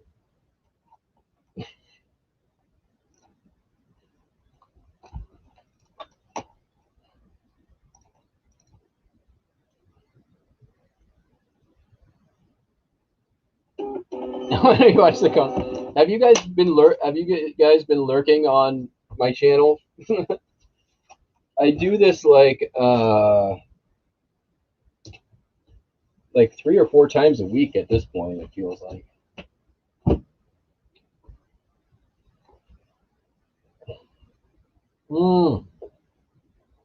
I see. All right. I will be right back. I need to go grab a couple more items. In fact, I will pop on down and you guys will see me on my, yeah, well, you'll see. I'll be right back.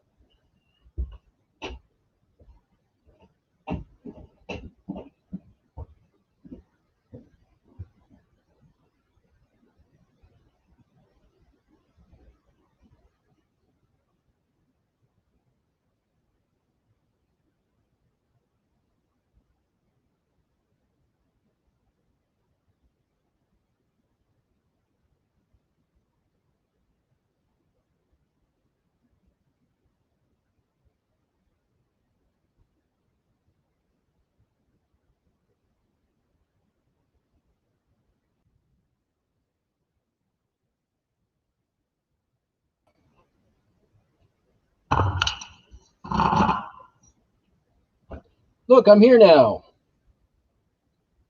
All right.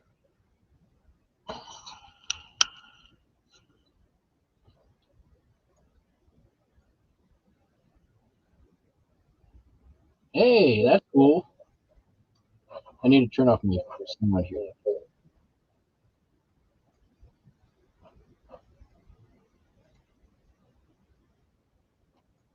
we go. All right, what am I grabbing?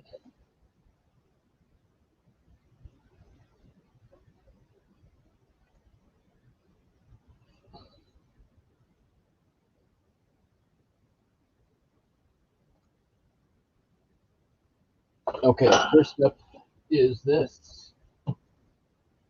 Right up front. I just put this away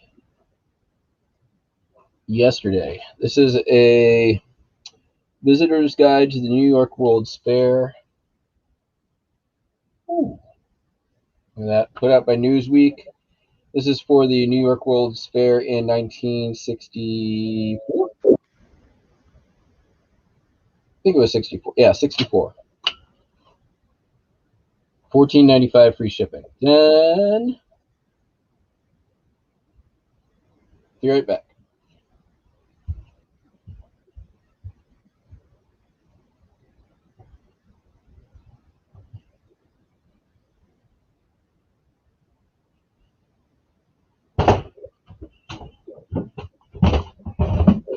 Ooh.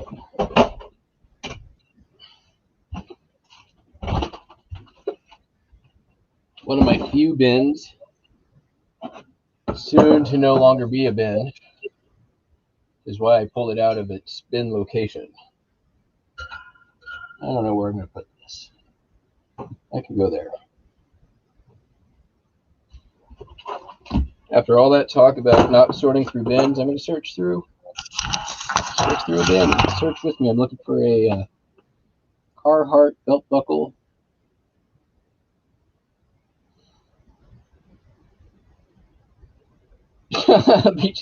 Awesome. Those are 2 shows that I watch, is Seth Meyers and Jimmy Fallon. All right. So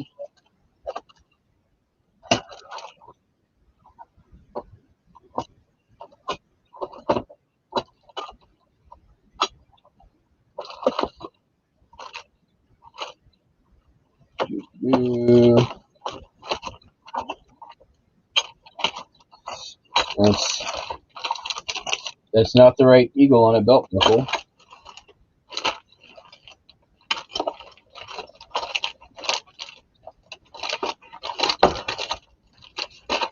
All right. Tray 1, not in. Tray 2.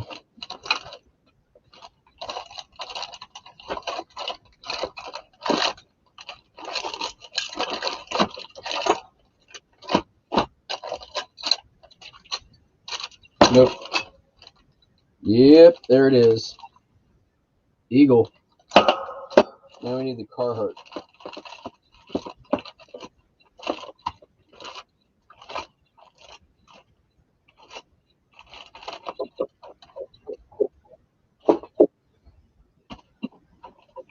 Yeah.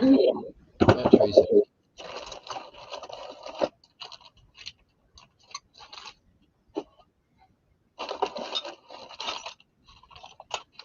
My plan on these is to hang these up from the bottom of these racks. You can see I did a prototype right here so that I can see them dangling from the top of the racks and I don't have to dig through stupid bins anymore.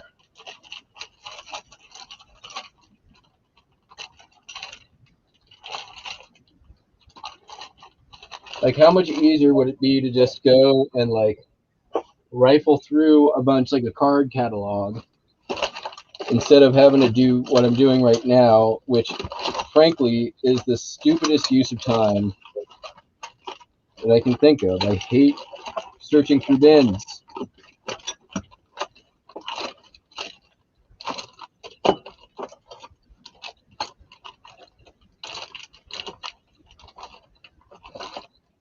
And it's all, oh, there it is. Boom. Carhartt. See you upstairs.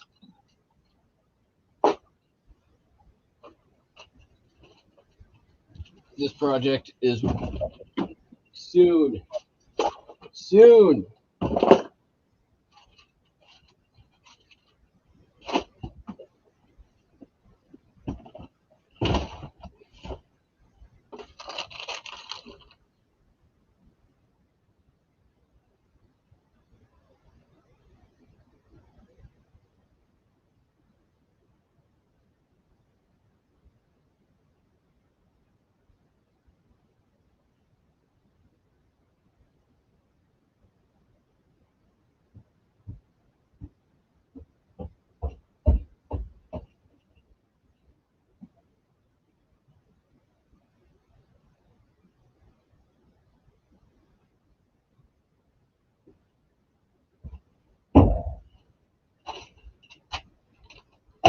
And we're back.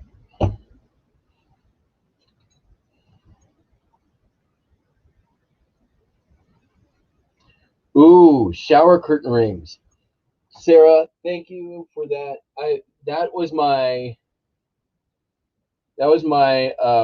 weak link in my plan. Like, I was looking for carabiners, but those were too expensive. Then I was looking at safety pins, but safety pins, once I got them on, they were too hard to get off. But shower curtains, why didn't I think of that? That's perfect, thank you.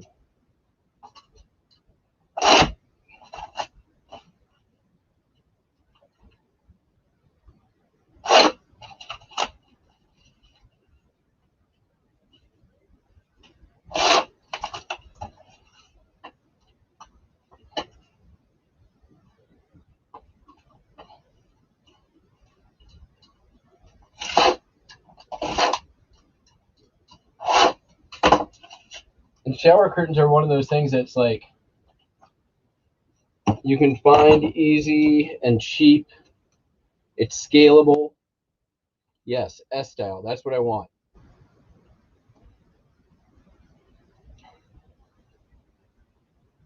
Come on, get in there. We're gonna fit. Don't be fussy. There we go. Yes.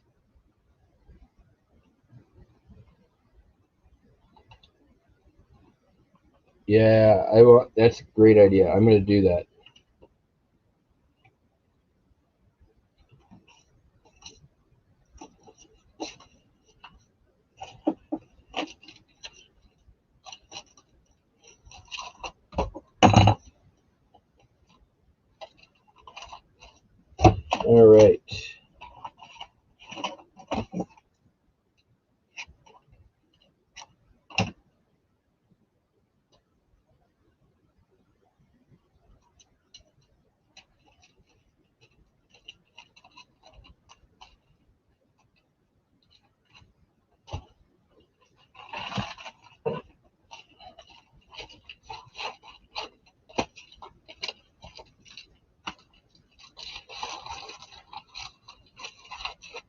Now I know.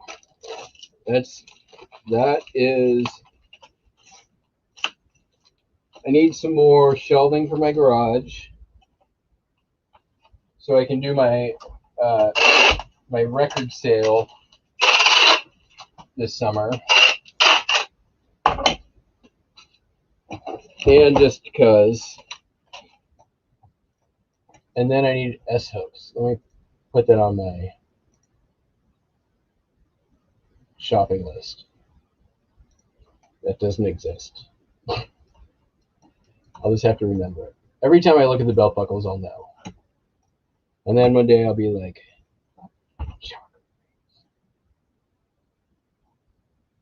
all right. We're almost to the end.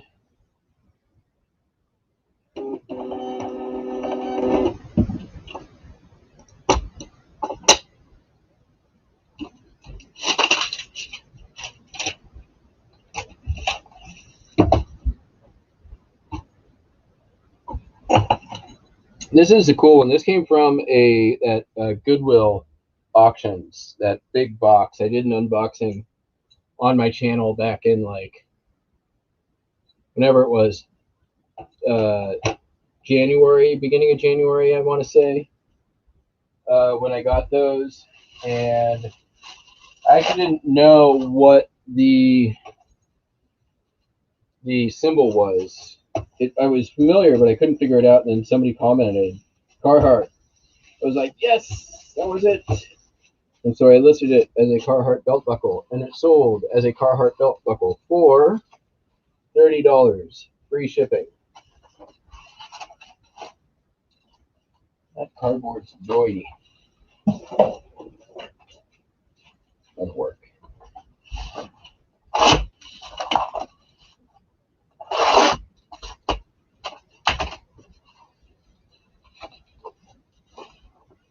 Took a little while, but the more expensive ones can sometimes take a little while longer to sell.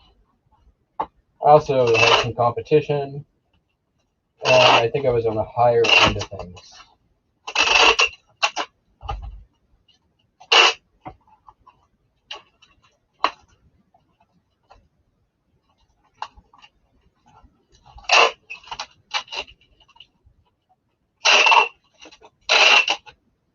What's today? Is it Wednesday? Today's Wednesday, right? Feels like Wednesday. It's really all I have to go on anymore.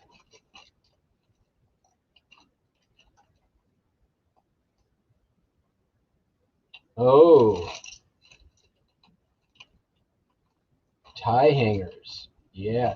I was thinking about the pharmacy bags that have the hook built in, or they're like hanger bags for pharmacy.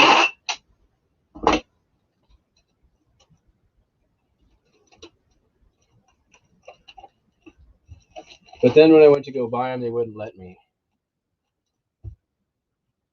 Didn't have a prescription.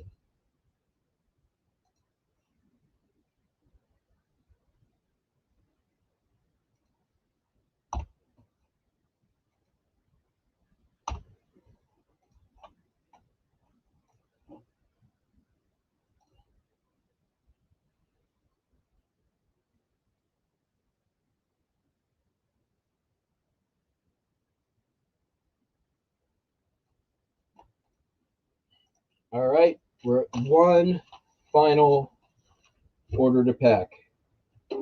This was supposed to be a quick hour, maybe.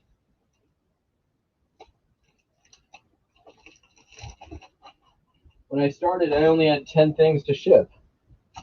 And then that turned into 12, and then that turned into 14, and then that turned into 16.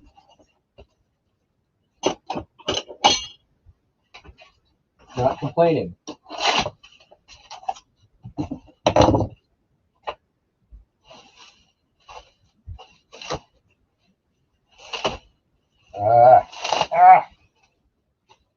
All right, I need to do a quick QA check to make sure this is the right eagle on a belt buckle.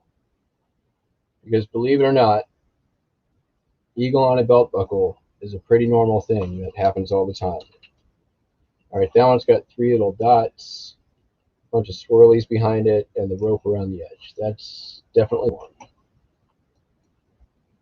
What's the measurements? 3 by 2.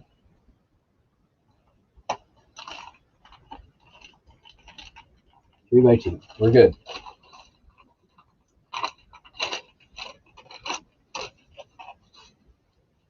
That there eagle belt buckle sold for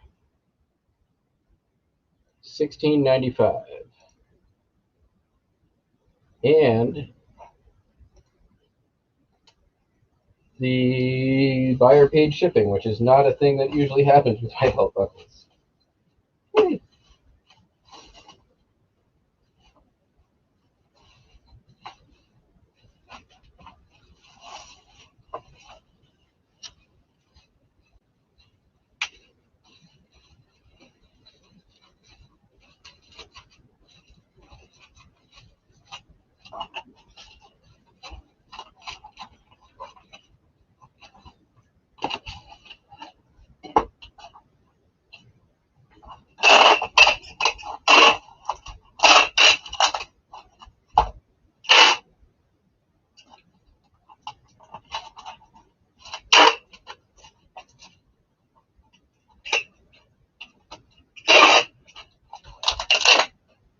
All right.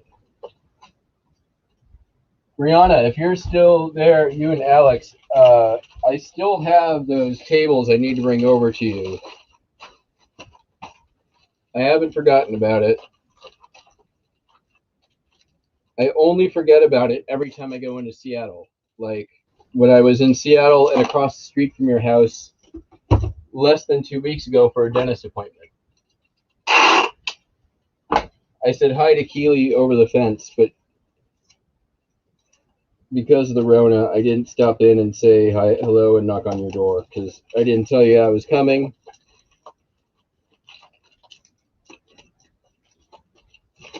But soon enough.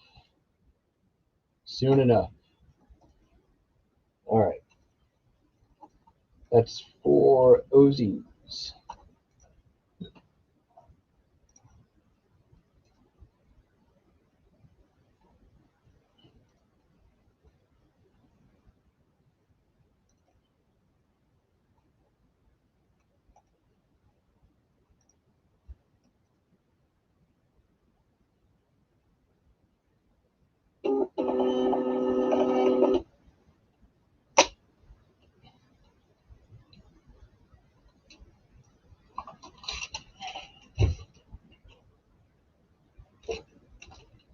And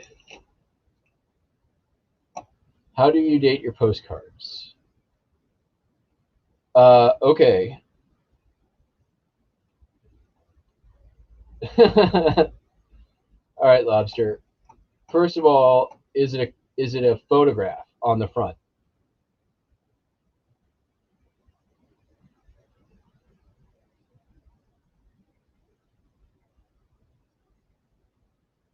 This can be the postcard hotline. Answer the question, does it look like a photograph on the front of the card?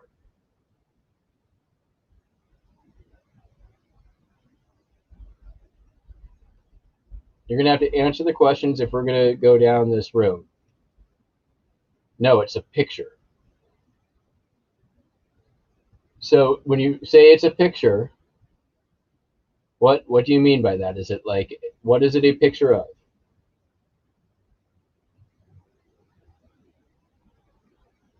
Define. Did somebody draw it? Is it an artist depiction, or is it taken from a photograph? Did somebody use a camera to take a picture that was then turned into your postcard?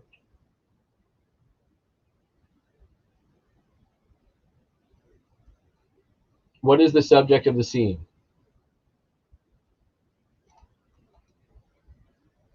Okay, so somebody drew it, or it's artwork. Somebody used pigment and applied it to a medium. Okay, good. Second question. Is there a white border around the edge of the postcard?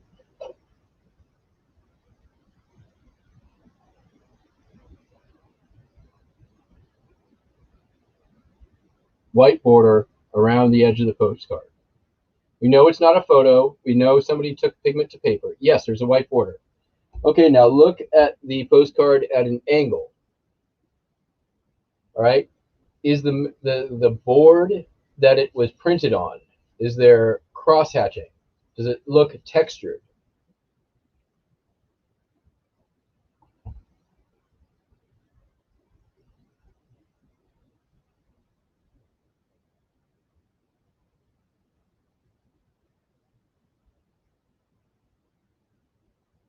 Is okay. I'll wait.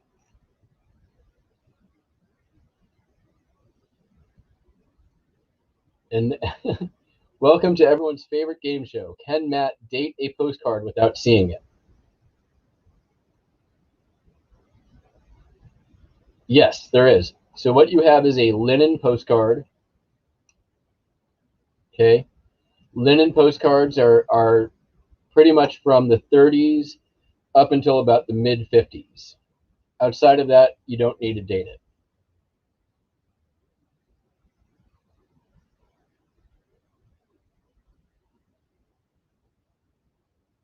If you're listing it on eBay, all you got to do is when it says era, just pick linen and you're good to go.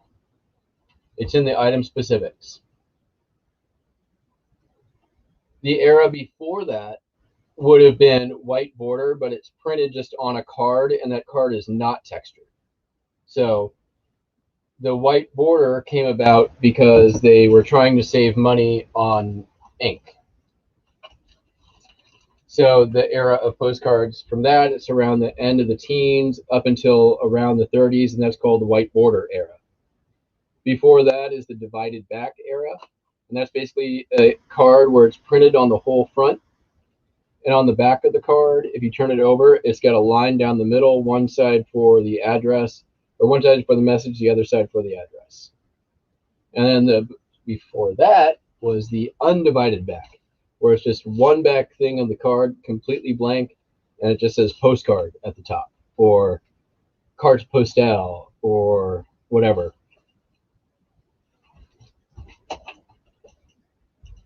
Here we go. Why don't we demonstrate? This is an undivided back postcard. This is right around the 1900s. That's what the back of an undivided back. Okay? And here, look, it says Leveslio lap. I don't know what that means, but a lot of times they'll say carte postale or postcard. Here is a good example of divided back. Right? So this is the era after that. So this is around like 1910s up into the teens. You've got one side for your address, and then your other side for the message. Then I'm going to pull this one out. This is what you have, Lobster. Do I have one that goes in between these? We'll go by proper era.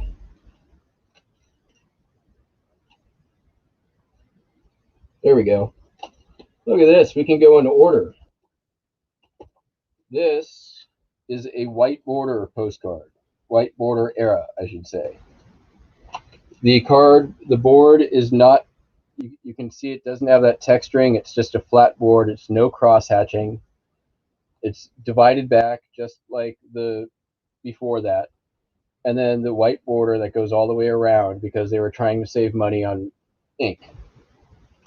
Ink was cheaper than blank paper or cardboard. So that's white border. That's around like I said, your teens up until 20s, 30s. Then this is what you have, Lobster. This is a linen postcard. I'm not sure how much you'll be able to see the texture. Can we get close? Does that work? No. Anyways, you might be able to see it's definitely a lot more textured than the other one. The other one's a lot slicker.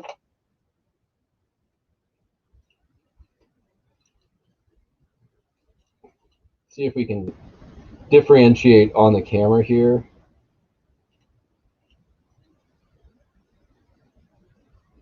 Probably not. Maybe a little bit. Hard to tell. Maybe on the back.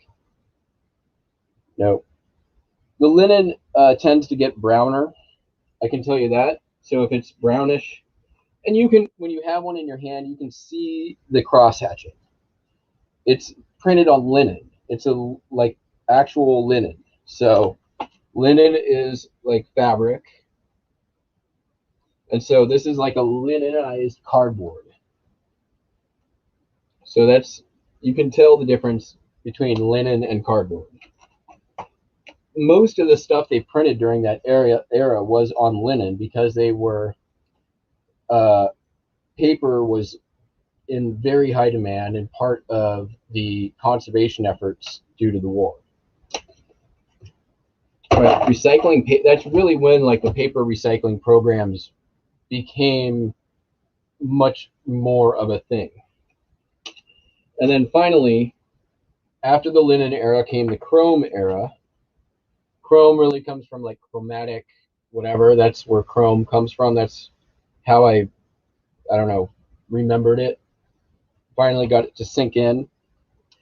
And it's basically like, looks like a photograph, right? It's not a real photograph. Real photograph is a different thing. But it looks basically full color printed on a card, just like your other postcards. Real photograph will usually say real photo postcard on the back. It's actually printed on photo paper. You know what photo paper is, then you know what a real photo postcard is. See if I got one of those in here. I know there's one in here. It's really old. I don't know how great of an example. Here we go. This is a real photo postcard.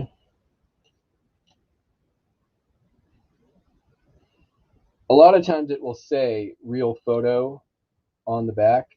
This one just says postcard. You can usually look up the stamp boxes. This is a Ansco stamp box, and it's an actual photograph of the Addison County Courthouse in Middlebury, Vermont, right? You can very much see that it's glossy, and it's actual photo paper. So there's your 101. You're all experts on postcards now. You know more than I did when I started out selling these things. So if you sell on eBay or you want to start selling these things, there are resources online. Blah, blah, blah, blah. I'm done shipping, so I'm going to not do this stream anymore. I do want to thank everybody for coming in and joining. I do this from time to time. Thank you for popping in. The 13 of you that are left that I didn't lose with the boring postcard talk.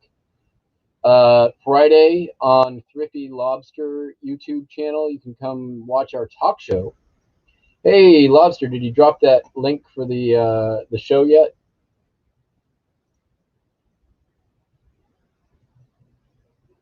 I'm guessing not. Let's see if he did.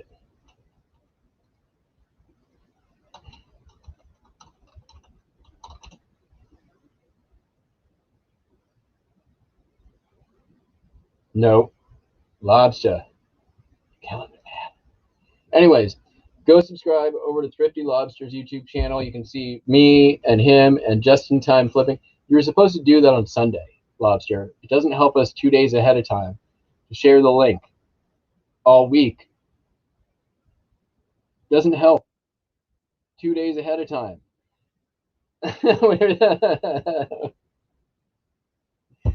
Thank you, everyone. Go subscribe to Thrifty Lobster. Turn on the notifications. Then you can watch our talk show coming up on Friday. And uh, and that's it. Thanks again. Bye, everyone.